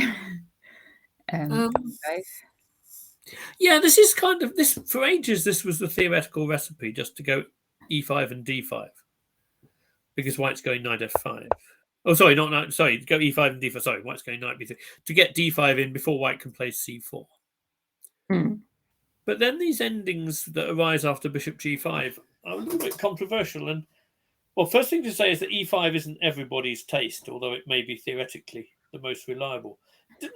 Doesn't feel to me terribly Daniel Fernandez, but because one thing Daniel's not, at least from the evidence of this tournament, and it's theoretical, right? He's very he's really gone his own way. He's played lots of positions full of risk, and here he's kind of going down the safe-ish path that it's not always that exciting for Black. But okay, let's see what he makes of it. Because White has this Bishop G5 move, and then you get a very kind of static structure in the middle. It takes. I see Queen's come off already. Yeah. And then White can take immediately on E4, but taking is also... Yeah, she took on F6. Yes, I think White can take on E4 or F6. It's a kind of... There's plenty of games with both, as far as I remember. Yeah. Now, if I remember rightly, one thing Black can do here is play the odd-looking Bishop B4 check. Okay. Because what White's really threatening to do is knight C3 and knight D5. Yeah, okay. So you're just taking away the C3 square. Yeah, I'm not even 100% sure that after C3 the bishop doesn't go all the way back again. But you can sort of see this. This feels to me quite a nicely motivated idea, because if you can take away knight C3, then it's not so clear what's so sort of appealing about White's development. To come out that way, maybe. Yeah, I don't know. And then maybe bishop E6 or something, king E7. Oh no, but king. I don't know how much Black values the bishop pair. Maybe king E7. I mean, White can change pair of light square bishops now, but if they change by taking on F6, it feels to me like Black's double pawns are then less weak and his position is more dynamic than this structure. So I don't know. This looks kind of one way to do it for Black, as far as I remember. Okay, but I'm sure there are other things you can do too. But it's kind of a nice idea, I thought, when I saw that. Yeah. I think this is the right position where that exists. I seem to remember at some point. He just played this. But then you have to reckon with knight C3 to D5 coming quickly. And then he went here. Yes. Castle's long check. Yep. King here. And bishop E2. So if White played knight D5 check, you need to put the bishop on F1 back again, probably. Yeah, knight D5 check. I mean, I don't like this particularly, but if you're thinking from the point of view of Daniel is almost certainly playing for a win, let's say that White was content with equality. Yeah. I wonder how Black would have fun here. It's not obvious to me. After bishop takes, rook takes, it feels to me like there's not much. Not much going on. Not even much going on, but not much potential for, say, pawn breaks from Black. You could easily end up under slight pressure on the F file from some bishop C4, rook F1 or something. Or bishop B2, rook F1. I don't know. It may be that Black's fine here and that there's stuff I don't know about it. But it doesn't look... I'm pretty sure that this is one of the openings where the main theoretical recipe isn't regarded as very good for playing for a win. And the entire tournament, Daniel's been taking risks in order to get double-edged positions and playing for a win, even against people who are on paper stronger than him. And he's been doing quite well doing it. Yeah. It's just struck me as a slightly odd opening choice. But okay, I mean, I'm sure there are other things. Bishop E2 makes perfect sense as well, and I'm sure she has ideas. But do you see what I mean? I just was a bit curious about Daniel. Yeah, no. I was just trying to wonder because you would probably want to go F5. Yeah, one thing he hasn't been in this tournament has been classical. He really has taken unbelievable risks in most of his openings. Anyhow, so she went Bishop B2. And Daniel carried on, H4. Well, I mean, this gives Black some sort of counterplay perspective, because now you have the idea of basically hitting the G-pawn, and Rook G1 will often be met by Bishop H6 to E3, and then there's some counterplay. So, I mean, H4 is definitely what I would want to do if I was Black. Yeah. On 97. Oops, sorry, 97. Oh, well, okay. Sorry, Rook HF1, Rook G8. Okay. Takes and 97. So let's just. So he gave up this pawn, but he's going to take the G pawn. Yeah, sorry, just as a matter of detail, if Black had taken on G2, does something horrible happen to him? So here. So after Rook takes F6, if he just took on G2, I guess something bad might happen, but I haven't seen what it is yet. Maybe, but maybe he just wanted to force the Rook back. Yeah, perhaps, but maybe it's quite similar. Okay, I just wondered. It wasn't obvious to me exactly what White's idea is here. No, unless they're going to go in with check. Yeah, no, some knight b5 check or knight, but knight d5 not, because he can take on e2. Right? Oh, then I don't know. There's F7. Yeah, I mean, there's some complications, but oh yeah, I'd be surprised if that was it. True. Knight b5 might be more of a worry. Yes. Although that might be a worry even after knight d7 as well. So. Okay, so knight d7. Knight b5 check now. Oh, she went knight b. Yeah. Okay, so that's because now moves like king b6 are ruled out because White just takes the knight. So that does make sense. Yeah. Yeah, it's sort of the fact that White can do this is another reason why I was wondering whether Rook takes G2 would have been more sensible. But okay, so. But now the Rook actually does have to retreat. Okay. Yeah. So he's bringing this round F4 first.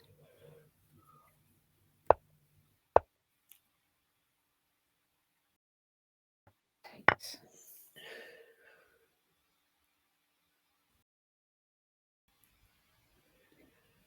So I would say this looks a bit tricky. For White or for Black? Oh, for Black. I don't know. I'm sort of kind of happy to have. I'm not unhappy to have that exchange made. I don't mind having those double D pawns. I think the bishop on F4 is nice and secure, and it's hitting H2. I suspect Black's okay, but again, it's. I don't know whether he has huge counterplay or just enough counterplay to balance a pawn. Rook F3. So the bishop's being relocated to B6. That makes sense. Takes. I mean, you can see why that makes some sense from White's point of view, because bishop F3 is a more convenient defense of G2 than the other moves, but it is a bit passive there. So Black now has sort of knight G6 to F4, and White has to come up with a plan, which she's done. Knight A3 to C4 is a decent looking plan. Ooh, oh really?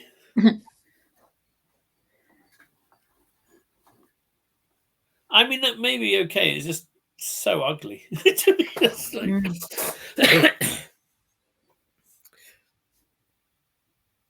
So take Wow. in. Okay, so 1, 2, 3, 4. White's a pawn up. White still is pawn up, but the structure's now... Well, I mean, the knight on f4 is a beautiful piece, and the bishop on f3 is not purely defensive, really. Yeah. White's queenside structure is pretty ugly. Is b5 the way to... b5? b5, yeah, just stopping any of those pawns. Yeah, but it gives White more perspective to try to exchange off those queenside pawns at some time. Like, potentially, it means that those weak pawns can be dissolved, which possibly it's harder to do if Black doesn't play b5. I'm not sure about b5. It kind of... I don't immediately think, wow, that's the way to do it. You know, you just sort of go king c2, rook d2, king b3, and try and play a4. It seems to me like White now has a plan, whereas before maybe she didn't. Okay, yeah. She does seem to have done exactly what I've said. Using, yes, Encouraging. Okay, but now I guess is Black threatening knight? Black's threatening knight h3. So rook d7. So she is unimpressed by the threat. I'm not entirely unimpressed by the threat. I think I'd be a bit... Is there a trick after it, I suppose? Well, I guess she just takes on f3, takes a7, and puts the rook behind the h pawn, and is almost certainly okay. But now he's gonna check. King d6, king f7, knight takes g2. Okay, that makes sense. This is a better way to do it, because he would much prefer not to exchange the minor pieces, because that knight is still... This knight's still great, isn't it? Because you're threatening to come back to there. Yeah. Well, I think White pretty much has to take on b4. That must be sort of implied by what she did just now. Right. Yeah, I mean, what White does have is a dangerous a pawn, but otherwise Black's position is looking quite... Okay, so if king takes here... Was this played? Yeah. No. Oh, well...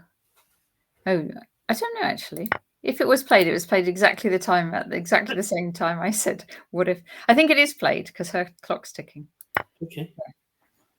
You mean his clock's ticking? Sorry. No, it's not. Oh, now I'm confused. It is Daniel's clock ticking, isn't it? So I'm guessing that she did play it.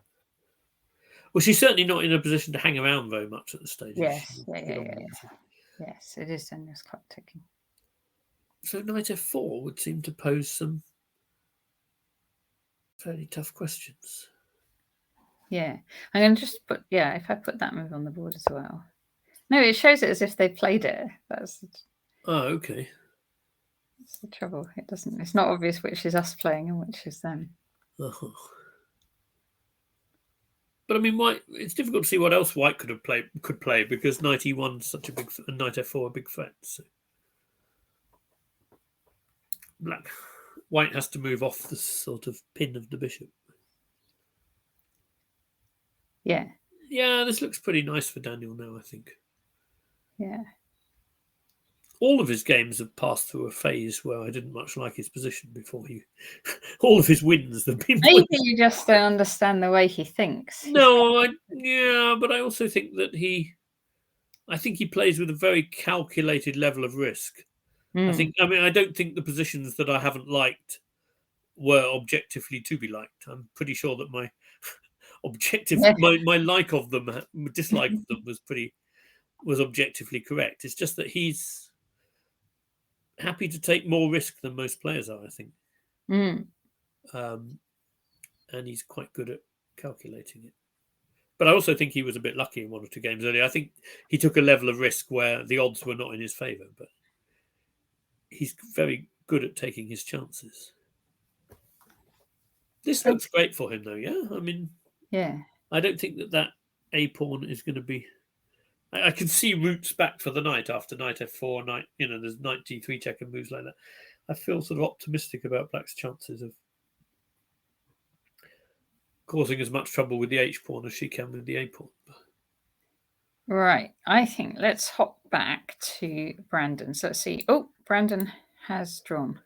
Oh, has he? Okay. I mean, that was one. So we got up to... Oh, it was looking really drawish, wasn't it? Well, it was looking fairly equal. Yeah, I mean, didn't think there was Yeah. So white did take on a7, yeah, and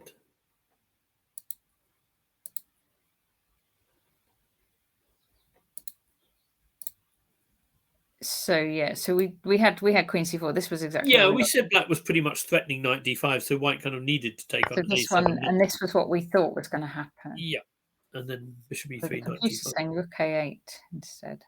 Oh, really? Okay, that didn't really occur to me. No. Rook d1. Oh, okay, rook d1. Takes here and h5. Okay, so rook takes, queen d8 check, bishop f8, queen takes f6 is not what black wants, so this makes sense. Okay, I can certainly see why white tried this. Okay, so the idea is that if bishop takes f6, then rook queen f4, forking f6 and f2 must be the reason this works. Yeah? Ah, right. That's nice. I think that's quite an important point. Otherwise, that's suspicion, Zook. Queen. That's a good f4. Oh, wait a sec. Oh, yeah. So and then yeah, if bishop h4, then bishop takes c3 is very okay for black. Oh, nice. Yeah, I'm sure that's right. That's cool. So queen d8, king h7, bishop d4, rook takes b2. Yeah, that's the key move, I think, which I don't know. I probably white saw it, but maybe just. Actually, this line did happen. Yeah, this is what we were just looking at. Oh, queen f4 happened. Wow. Okay. It actually happened. Yeah. Ah, wait, there's a knight d1. Okay, so just to. Yeah, it's also worth mentioning that knight e4 is met by queen takes e4, which I only just. No, Natasha, here, knight e4, queen e4 is important. Otherwise, probably knight e4 solves some problems. Yeah. Back ranks. Very nice. Okay. So he has to go backwards.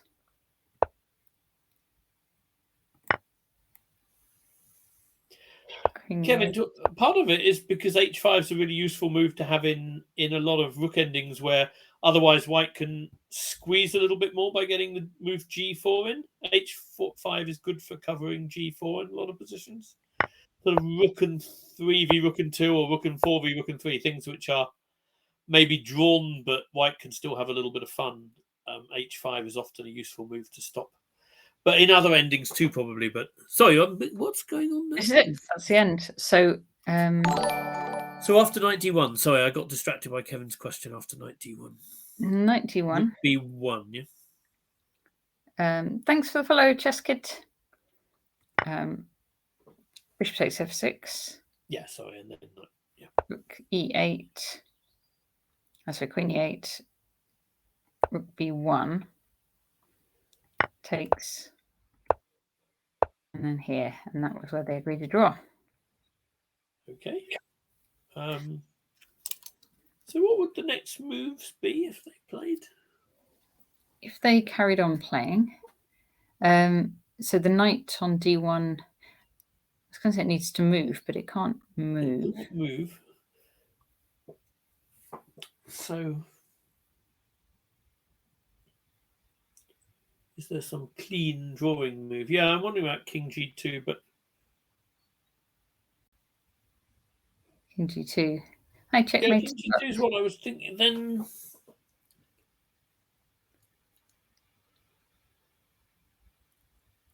because the bishop on f6 is on prise at the end. Yeah, no, but if it was as simple as that, then probably white would play on a little bit and see what happens. So king g2, maybe. Can you go bishop c3? 3.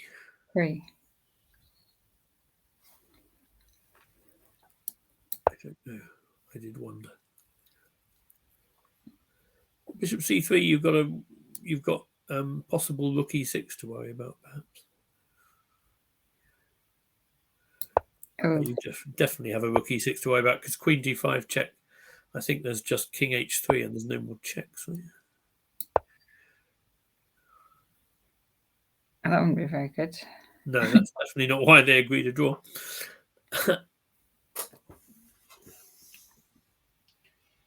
Yeah.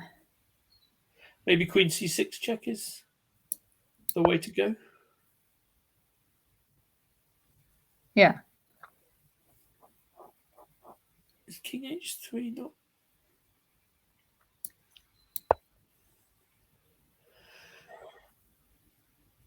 It's dangerous.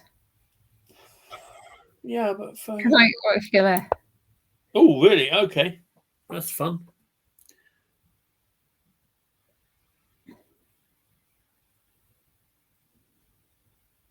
Okay, no, I can imagine white might not. That might not be very appealing. Yeah, that might be it. And so, interesting. Okay. Interesting. Well, All right. more interesting had they not agreed to draw, but interesting. Let's see. By the way, that's quite a good result for Brandon. It's obviously, I mean, a draw against the 2600 with black is always Yeah, an okay result, I guess. But also, I think in this tournament, he's actually done well against similar or lower rated players, but he hasn't. I think he's struggled when he's come up against the 2600s. Oh no, sorry, no, that's not Brandon. No, Brandon's he's had some results against those guys, but anyway, that's a pretty solid outing. It's very good. Yeah, well done, Brandon. Wow. Okay, this is so that's where we crazy. Still, can we go back to where we were, because it was pretty crazy when we left it. We were. I was thinking that. Right, where were we then? We were well, white had just G4. on g4, I think. Okay. And we were looking. This is where Moroni had a very long think. Oh, you've analysis saying Fernandez is still thinking. No move played. Okay. Sorry, Fernandez is still thinking. Oh, Fernandez. Oh, yeah. Sorry, that was the one. Gosh. That was the one we looked at before Brandon's. Yes, that's the one where his opponent is in dire time trouble. Yes. Okay. Yeah. So here, yeah, we left this at a really interesting moment, and this is where Moroni thought for 20 minutes or more.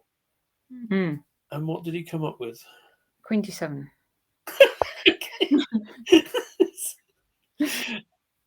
I mean, it's probably. I mean, I was looking at Queen h4 because that's kind of what you look at first, because if it were good, it would be very good. But I think we probably decided rightly that it wasn't that great. Queen d7 is more restrained. So they get this crazy position, and then they both play quite restrained-looking queen moves, don't they? Yeah. You're kind of hoping the centre's going to suddenly open up. Oh, Rock Troll won. That's very good because. Oh, Rock Troll, well done. That is good Very because good. since we saw you, you've had a bit of a rough time, right? But it's great that you won today. And a hilarious game as well. So yes, say a little bit about it. Well, should we bring Rock Troll on again? We could do. Yeah, let's bring Rock. Yeah, you want to do it again, Rock Troll? Okay, I'll send you the link. You can if you like. Let me just work out how to do that again. And oh dear, I'm sorry. That's tough. Really tough. Oh dear. Okay.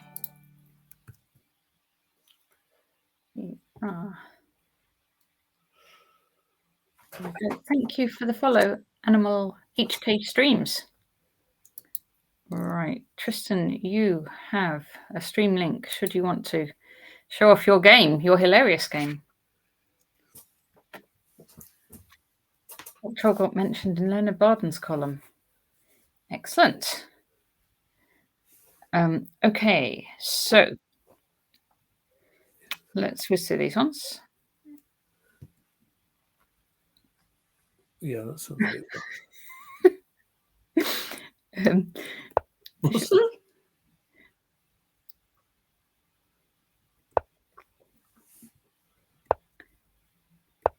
Someone's mum and grandfather. What? Don't know. Takes, I wouldn't worry. Rook takes h3. Okay. Takes. Oh, so this is how black got kind of rook on g8 activated, and yeah.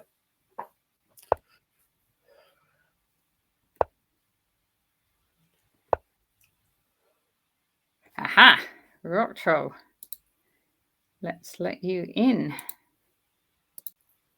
Hello, Rock Troll. Hey, how's it going? Good. Congratulations. You've won Thank your you. game. Fantastic. Yeah. One second, I'm just trying to find. I folded up my score sheet. There it is. Yeah. If you find your score sheet, we'll just get to the end of the moves in Sure. rows, and then I'm going to set up a study and get you showing your game. What's the playing hall like? So what's it like to play there? There's 2 different playing halls. So it's kind of annoying. There's like the top hall for like the top 190 boards, and then there's a second hall where all the chess sets are crap. Oh, so is that where I'm glad to get back up into the decent. Back into the top hall. That's motivation for you. So is the first hall quite nice? Yeah, very nice. They got like the stage for the top boards, and then the nice big, the DGT style sets. Yeah. Wow, this is crazy chess. Yes. So it gets crazier because he's just taking here. I mean, you want to look at knight takes f4 because that's and then bishop e5 check, presumably, yeah? Yeah. Yes. So, I mean, if black plays this opening wanting a mess, you kind of feel to that extent things have gone okay. But that h pawn, so if he goes kind of knight g4, bishop f4, h6, is that a little bit scary? Sorry, Peter. Knight. Well, I think knight g4 maybe. Knight g4 was played. Yes. Yeah. And maybe h6 just to get the. This is where they're at, so he could be about to play. He could be about to play h6. This doesn't feel like an immense amount of moves since we last. It's a reasonable number, but are people? It's pretty complicated, though. I can imagine. Yeah, but it's kind of moved 28, and they're quite low on the clock. Yeah. Yes. Yeah. In fact, according to the screen, Jonah's lost on time, but I assume that's not the case. I assume not. Yeah, I mean, h6 looks tempting partly because, if things go wrong, you can just kick the rook off the g file. But I guess there are serious tactical things to think about, like rook takes d3 and queen takes e4 or something.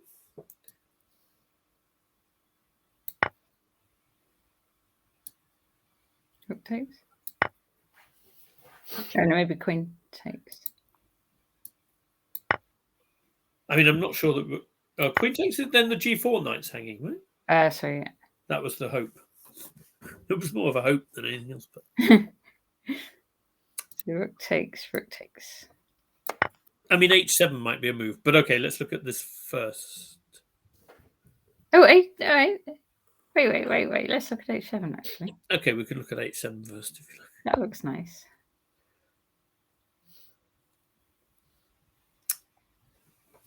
Well, that's what I meant by it being a useful move to kind of kick the rook off the. If I hadn't realised it was going to happen quite that quickly, maybe that's actually rather good.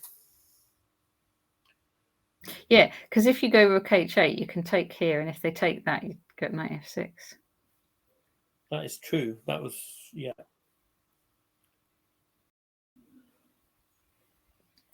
All right, but we should, having invited Rock Troll on, we should. We should not ignore him. It's okay. No rush.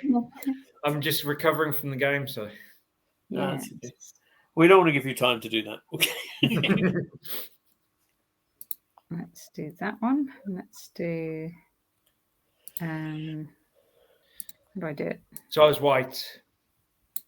It's all your games, Tristan. You're white. Okay, so Rock Troll. Against Sandar Safar, so 2176 player. Okay. From? How do you spell it? I think he's for. Actually, I'm not sure. I can't remember. I like that. Somewhere, I think an Eastern European country, but I'm not certain. Okay. Take it away, Tristan. I think I mentioned last time, I had people dodged my prep for 4 games in a row, so I was like, okay, I'm going to do the same to my next opponent. Right. So you did. I played e4 for the first time in ages. E4, excellent. And then because I saw that he's a accelerated dragon player, and and I've got this course by Adiban for 1e4, which has some quite fresh, interesting stuff. I didn't think he'd know it. So c5. It's very dangerous to assume anyone doesn't know chessable courses these days, so I'm told. Knight f3, knight c6, bishop c4. So bishop c4. Yeah, Jordan van Forest used this to like. Yeah, no, I know. I watched the game, I think. Yeah, so because he's an accelerated dragon player, I thought he might play g6 here, which is supposed to just be bad, which he did. Oh, really? Oh, gosh. I just sort of assumed anyone would go for e6 here. Yeah, I know. But because you have he didn't know at all, so.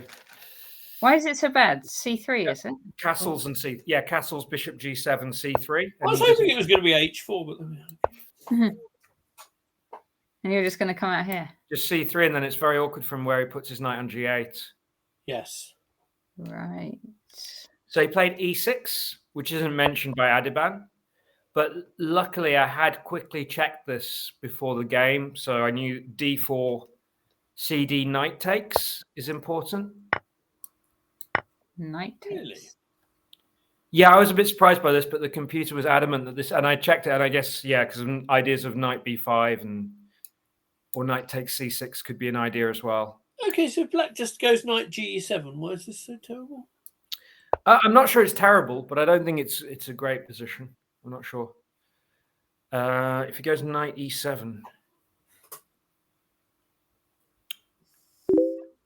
can I play knight b5 here? Where's that? You certainly can. Yeah.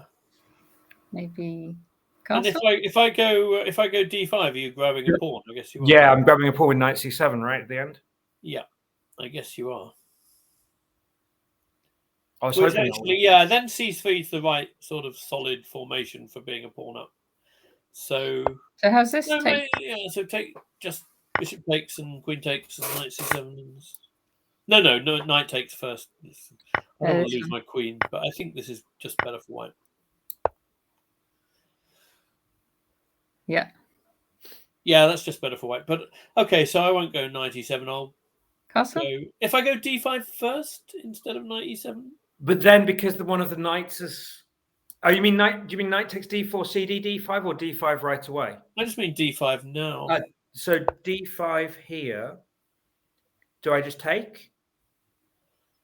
I guess. And then rook e1 and bishop rook e1 check, and then bishop b5, maybe. Wasn't sure. Probably. I don't think you have any scary bishop g5 stuff. I mean, I don't want to play f6, but I will. And after this, I guess I castle and then. Yeah, maybe not bishop b. I mean, to be honest, I think white's probably slightly better, but maybe I don't play bishop b5. Maybe just drop the bishop back somewhere else, and just play against the IQP. Yeah. Okay. No, but if I can take on d4, I don't. think it's seriously worse. I'm pretty sure I'm not. And hold on here. Can I try anything smart here? No, good. That's annoying.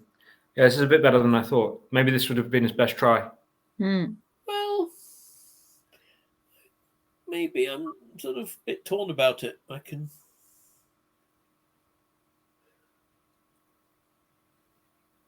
But it might be his best try, whether I like it or not.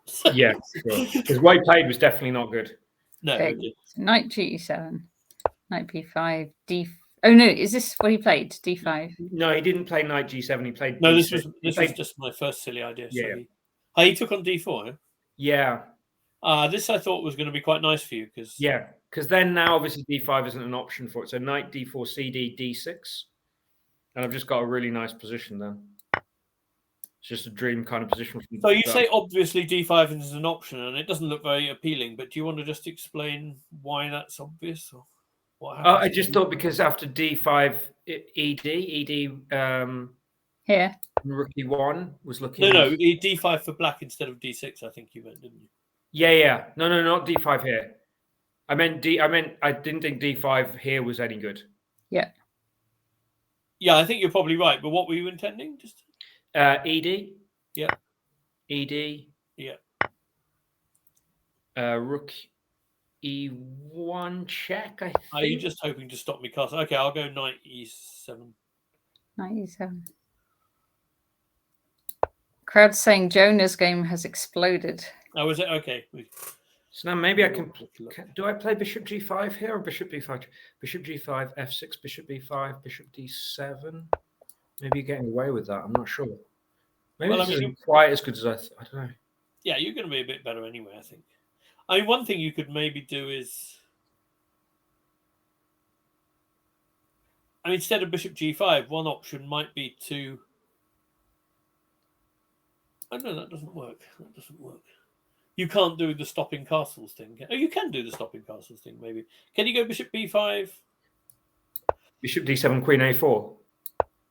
Well, that might be one way. I was wondering about takes queen e2 as well. Okay. Yeah. That's much nicer, of course. I don't know. I mean, you can take on d4, so there's a battle to be had, maybe. But it all looks. Oh, the thing is that you can't go castle queen e7, rook ae8 because he has queen b4. That's the key. The key thing, which I used to waste time calculating those sort of sacks sometimes. That's true, isn't it? Do I just play knight c3 or bishop g5 or what's tax? Actually, if you go knight c3, are you just? I can castle because you don't have queen b4 anymore after takes rook ae. Yeah, rook. Yeah. Okay. So that'll learn you. Yeah. Okay, so I need to play maybe bishop g5 instead of knight c3. Well, also bishop h6 isn't going to be silly. Yeah, sure. That was another candidate move for sure. I mean, it's all kind of.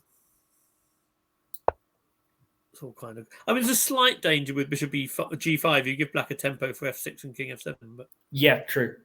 I mean, this is just nice, isn't it? I think. Yeah. But it's certainly not the only way to do it either. Okay, sorry. If Jonah's game's exploded, we should move on a bit faster, maybe. Sure. Okay, so this game had already exploded. I don't see how it can re-explode. Knight c3, knight e7. Yeah. So after knight e7, I realized I can just play d5 and force a really good King's Indian. Unless he wants me to play d takes e6, which just looks, or he plays ed, which looks horrible as well. So I don't think he has a good. So he goes e5, does he? Ooh, yeah, really? Okay. e5. I mean, ed, knight takes d5, knight c6 might be the least bad option. Yeah, true. Because this is just. I don't think that's. I mean, that's not nice for black. It's not so awful because. Yeah, he's got some good pieces as well. Bishop b5 check. Bishop d7. I probably should have just chopped on d7, but I played bishop e3. Not sure it makes too much of a difference. I mean, something like queen a4 can't be bad either. Right? Yeah. Castles, bishop takes d7, queen takes d7. I didn't want to allow him to play bishop c8, so I've got to chop now. a4. Uh-huh. So you're gonna push this both pawns, or are you gonna bring your knight? Well, it's just. I mean, there's one idea is rook c1 and knight b5. It just felt like a generally useful space gaining move as well because I don't see where he gets any counterplay. Well, playing a5 before doing anything else isn't a bad idea either. Yeah, I thought just stay flexible with because I wasn't sure. F5, f3. Yeah, this is a very good King's Indian, I think. King h8. And now I just decided to let him do his knight g8 stuff. I thought it was just so slow by the time he'd swapped off with like a knight on h6 or g8 that the queen side's going to be. So I just played queen b3. Yeah. Knight g8. Yeah. Rook fc1. And rook fc1 a6. So are you always happy if he can take on e4 sometimes? So if he goes knight f6, can he ever take on e4? I'm not sure. I mean, given the f4 attack is so unpromising, and bishop h6, probably I don't think is a great move anyway. That I just wonder if he could just take and hope. Yeah, definitely. It's probably his best bet, and then at least he's got some hope of some counterplay, right? But maybe that would. Yeah. So he played. I played a5. Okay. So no, a5. Bishop h6. Okay. Knight a4. Nice. I think I should have taken on h6 first, maybe, because here I don't really believe it holds, but I thought bishop takes e3, queen takes e. Oh no, wait, it's a little bit later. Sorry. So it's queen b5. What do you play? Yeah, I was a little bit worried. I didn't realize at first, and I was like, oh, is that a little bit annoying, or it was a bit more annoying than I should have allowed. If I just chopped on h6 and then played this, then he just then he probably doesn't have that option at all. Yeah. But he played queen e7, knight b6, rook a d8. Too many coaches telling people to keep the tension means they don't play bishop h6. Rook a4. Yeah. So now the problem is fe. I just play rook takes e4, and he's got absolutely no counterplay then on the, which is what he did, but he didn't. He'd missed that. Have rook takes e4. The move rook a4 didn't flag it up for me. Well, I think he was just thinking I was going rook b4, rook c4. Yeah, no, I can see how you might ignore this element of it. But rook f7, rook ec4. Yep. Nice. Rook df8. And so here I had a big I calculated this line that I think works with knight c8, queen d8, bishop takes h6, knight takes h6, queen b6. So the only thing I've got to calculate is queen g5 and rook takes f3, but I'd realized it didn't work. Queen b6, but I don't see what else he tries either. Like, it's very difficult for him now. So what are you doing? Are you playing knight d6 and knight e4 or something? Yeah, exactly. And then I've actually got, after queen g4, I've got queen e6, and that's just wins. Okay. Oh, let's see. Or I've also so he plays queen g5, knight takes d6, rook takes f3, knight e4. Yeah. So there's also there's two ways I think I can win it. So if queen g4, then I think queen e6 is the simplest way to win, because queen takes pawn very take. Pragmatic going queen. The rook moves and e7 just wins because of rook c8. No, that's a very sensible thing to do. But I also noticed that queen g4 h3, rook takes h3, knight f2 was winning, I think. Okay. But then I saw queen e6 and was like, okay, that's. You would be annoyed if you missed, if you rejected queen e6 and there was some quirky tactic in the other line. Yeah, sure. But I think that works. But anyway, so he played queen e3, and then I guess the ending's totally lost for him. But I fell asleep and I almost fell into a beautiful stalemate trick. I assume you're speaking metaphorically. I have seen people actually fall asleep during the game before. So queen takes e3, rook takes e3, knight g5. In fact, I've seen someone fall asleep during a game, and the arbiter wanted to wake him up, and the opponent said the arbiter didn't have the right to wake him up. Fair enough. That was an interesting incident. That's not every day. Rook c7. Sorry. Oh, yeah, well. Rook d3, did you say? Yeah, black played rook d3, rook c7, knight f5. Yep. And then I think he'd missed, I've got knight takes h7 as well, which is even stronger than rook takes. Oh, nice, yeah. Well, you're just knight f6ing him. Yeah. So I'm winning a piece, I think, by force. I think. Rook e8 is the only defense to play rook e7. If that's the only defense, that's very bad news. Why is that then? Yeah. What are you? Because otherwise I'm going knight f6 and rook h7, mate. Okay. And he just can't stop it any other way than blocking on the 7th, I think. Knight here. Can't he just take? No, after rook e8, I think, because the knight's hitting the rook. The rook can't stay on the f file. Yeah. Okay. Right. So it goes rook e8, knight f6, rook e7. Do you have d6 now? You have d6? No? Oh, you don't. Sorry, I'm hallucinating that you're. But I can just play g4 here. Yeah. King g7. No, I was missing that the knight covered c8. I was trying to. Okay. G4, king g7, knight e4. King g7. I think it was the only try, right? I don't see what else he does because he's just losing a piece anyway. Well, what happens if you take his? Oh, if you take his knight, he takes your knight, and hopefully. Yeah, but here okay. Rook takes c7, rook takes c7. Yeah. I was just such an idiot at some point in a few moves, but it's quite funny. I'm glad it happened because it's King F8, GF, GF. You could have thought this was the end, really, couldn't you? And Knight F6. Yeah. Okay, now, oh no, so the king, all right, the king doesn't have any moves, but he's E4. got rooks and loads of pawns. Yeah. E4, King F2, Rook H3.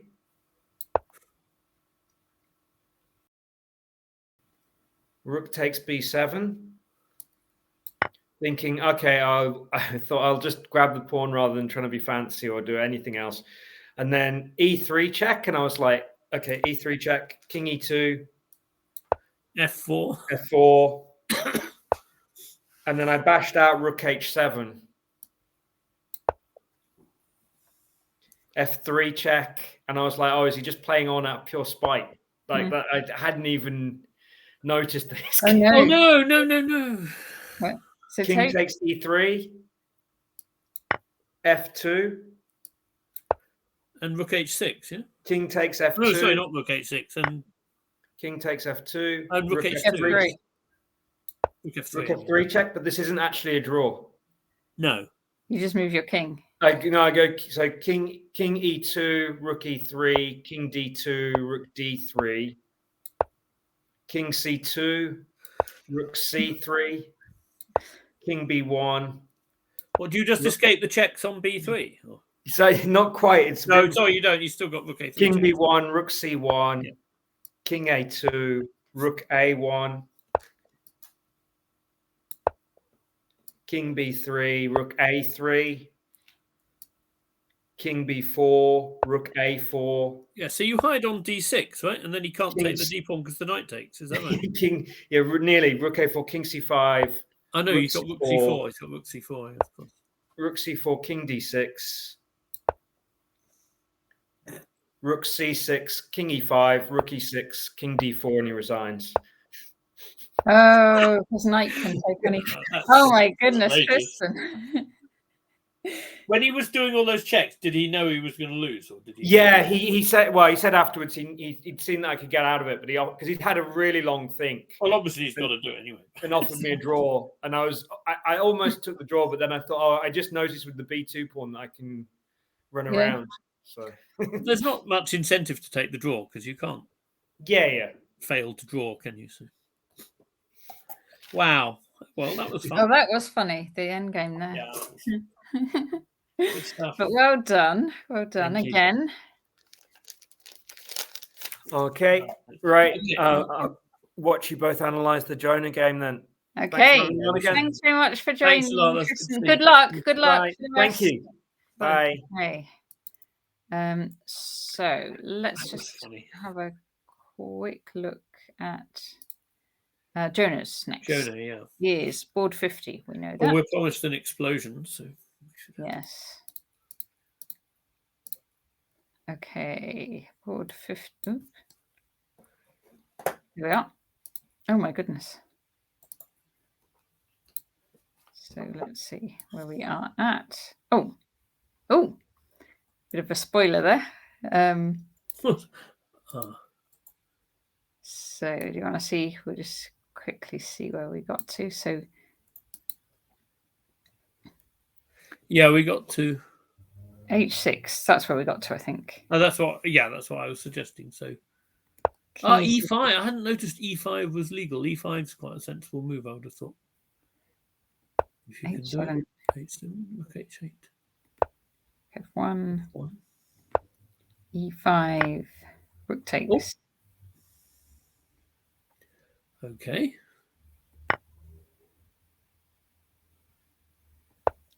Rook H6. What's Jonah up to? I don't know. This looks a bit baffling to me. Yeah. Oh, Rook F1 was hated by the engine, you know? Yeah. Sort of wanted to do other. Okay. Knight E5. It certainly looks quite random. Queen C7. So what happens to Rook takes H6? Yeah. Rook takes H6. That's the best, apparently. Yeah, but it's also okay. So it's two rooks against the queen, and yeah.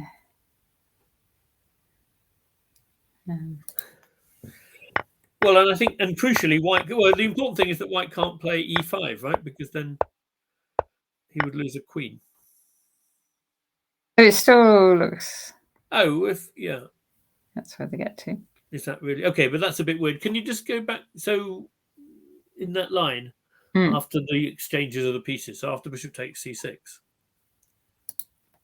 Yeah, Jonah's problem, I guess, is that he can't play e5 if he could hold the h7 pawn, but there's no, one check and rook h2, and I guess there might be some f3 complications, but rook h1 check, rook f2 is the problem. So yeah, so it wants him to go queen f2. Yeah, that looks.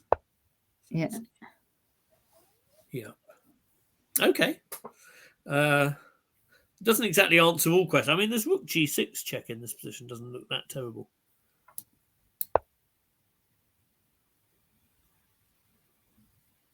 King f1, rook h7 or something. Is that it?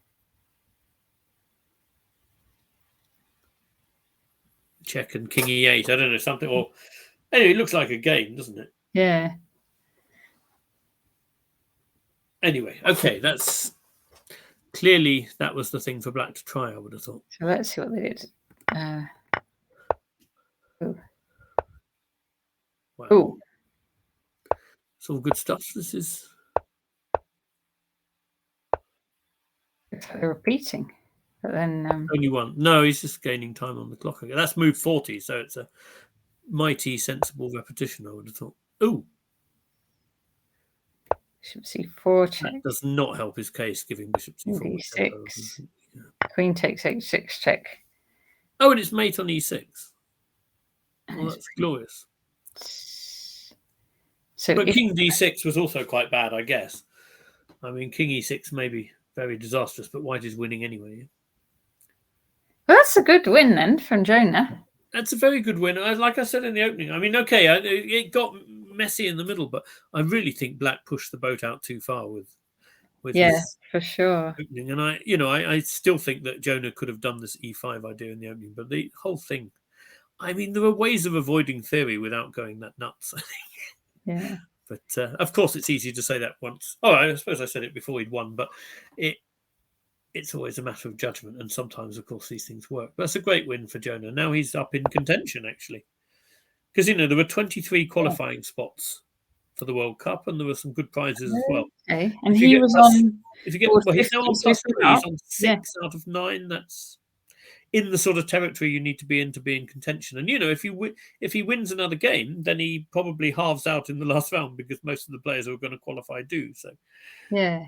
So it's just Sunday and Monday left. So yeah, I remember Stuart Conquest playing in one of these things once, and he was likely to qualify, but he got Beliavsky with black in the last round. That's not. And all these games around him, there were like 10 games around him, all agreed drawn within about 20 minutes. And Beliavsky was trying to win for 5 hours or something, put Stuart really through the ringer, and eventually Stuart managed to hold a draw and make a far more meritorious qualification than would have been otherwise. But it was just so unlucky getting Beliavsky with black in the last round. People say there's no luck in chess. There's stuff like that. That's for sure. So here we go. This is Matthew Wadsworth. Okay, so Matthew is pressing. Yes, he is. Yeah, as we thought he probably would. Did black do any of the things I was suggesting, trying to go d4 in that position, or did black keep the d pawn? Can we just pop that? Because it was. Remember where we were at? Yeah, we were at bishop g2. He did. He went d4 in the first. Yeah, I sort of my feeling was he wanted to go d4. I didn't think about d. Okay, rook e2. Okay, if he has rook e2 and he forces rook e1, that would obviously be a sensible option. I didn't. But the problem is that white can unravel, and then a4 is very weak. a3, I mean, sorry. Yeah, he took it. Yeah. So they kind of swapped the a4. Oh, wait, so here. So the other knight can't move because of rook d8 and rook h8 mate. That's quite important. Yes. Very important, especially if you allowed it. So rook d1, yeah? Yeah. Okay, knight b3, yeah? Bishop f6. So this is really just a matter. He's torturing him on the dark squares because the bishop is significantly better than the knight now. It's a good bishop. It's a very good bishop, yeah. But books come off. I sort of would think this must be a draw then. Is it like all the pawns on the same side and not very many left? Yeah. Okay. That's where they're at. That looks like.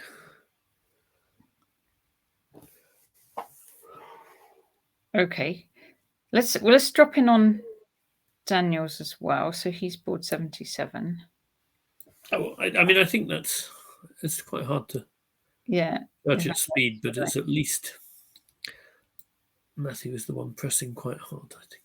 And Daniel's is like that at the moment. Okay. So rook, knight and 3 against rook, bishop and 3. And white's in check.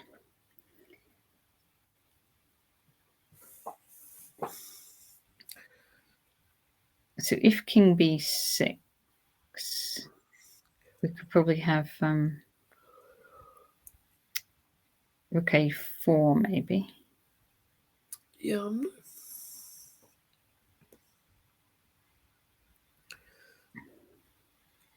Okay, but even with rook a4, if I can play a6 and king b7? Yeah. So if black takes on a3, I get as far as a7. And then rook b3 check, I don't know. I mean, there may be other things. I'm just trying to... Oh, I think I was going knight d5 check in the middle. I wanted that when black had to go to... I want to go there first, I think, when I assumed black had to go to b7 anyway. Well, white had to go to b7, but maybe white wants to go to b7 anyway. So knight d5. No, I think I wanted to go, rook a4, a6, and then knight d5 at that moment. I don't know why I did, though.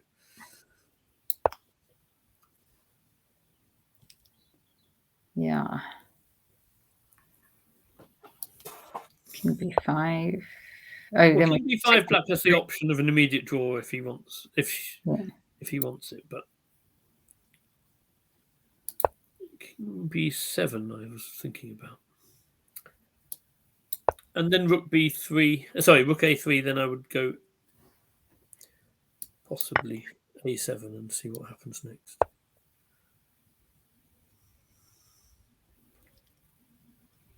Yeah. No, I'm just trying to figure out if this is... Oh, is white just winning then? No, I don't think white's just... It doesn't feel to me like white's just winning, although who knows. Well, but rook b3 check is... Right, yeah. A move to be tried.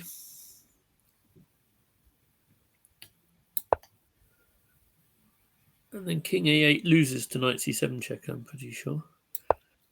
Or possibly to other moves as well, but knight c7 is simple. Yeah. And king c8, I'm just thinking. We have maybe knight b6 check.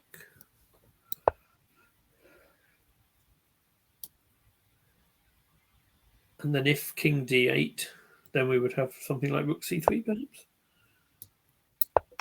Threatening mate. Ah, but then there's a sneaky rook d7 check, maybe. Oh. Intending to meet knight takes with queening. That's unfortunate. Yeah, quite. I think that might be... Still go. Not what black wants. Yeah. Although... Yeah, no, that must be not what black wants. I think. It's not what black wants. It's probably a draw still, though. Because if you go there... Oh, no, then there's queen b8. No, I was wondering about rook b3, but I think white can go queen a6 and queen d3 check. And that also is probably nice. So... Okay, I'm going to need to wind up. No, sure. So this one... This one is still quite tense. Can we just see what the engine says here? Because I'm completely confused. I don't even confidently have a feeling that... And now I'm not quite sure where we're at. I think it's there. Oh, no. Okay. Zeros. Zeros. Yeah, I wondered. It feels like it's probably Yes. some way to draw for Daniel, but not more. And then let's look at the other one that was still going, which was Matthew, yeah, 54. 54. Where... And let's put the engine on. Slightly better for white. Yeah. A red box around the current move. Thank you, Checkmate a lot. That is very helpful, actually. Yes. Okay. Cool. All righty. Okay. Thanks. I'm gonna wind up. I need to head. But thank you very much, and good luck to Matthew and Daniel. I mean, so Daniel's looking drawish, and Matthew probably drawish, don't you think? But the better side of it. Yeah. So who knows? Then good luck to everyone tomorrow, because there's some. Especially, yes, good luck to Jonah, who won today, and be right up there, and Brandon also, who got a very good draw today. Good luck to all the English players, and congratulations to Rock Troll. Indeed, yeah. For his win today, and thanks for coming on the stream and showing us this very nearly check. Good. And thanks everybody in the chat. Yeah, thank you so much for watching, and thank you, Peter. Yeah, thank you too. See you soon. Thanks. Okay. Thanks everyone. See you. Bye.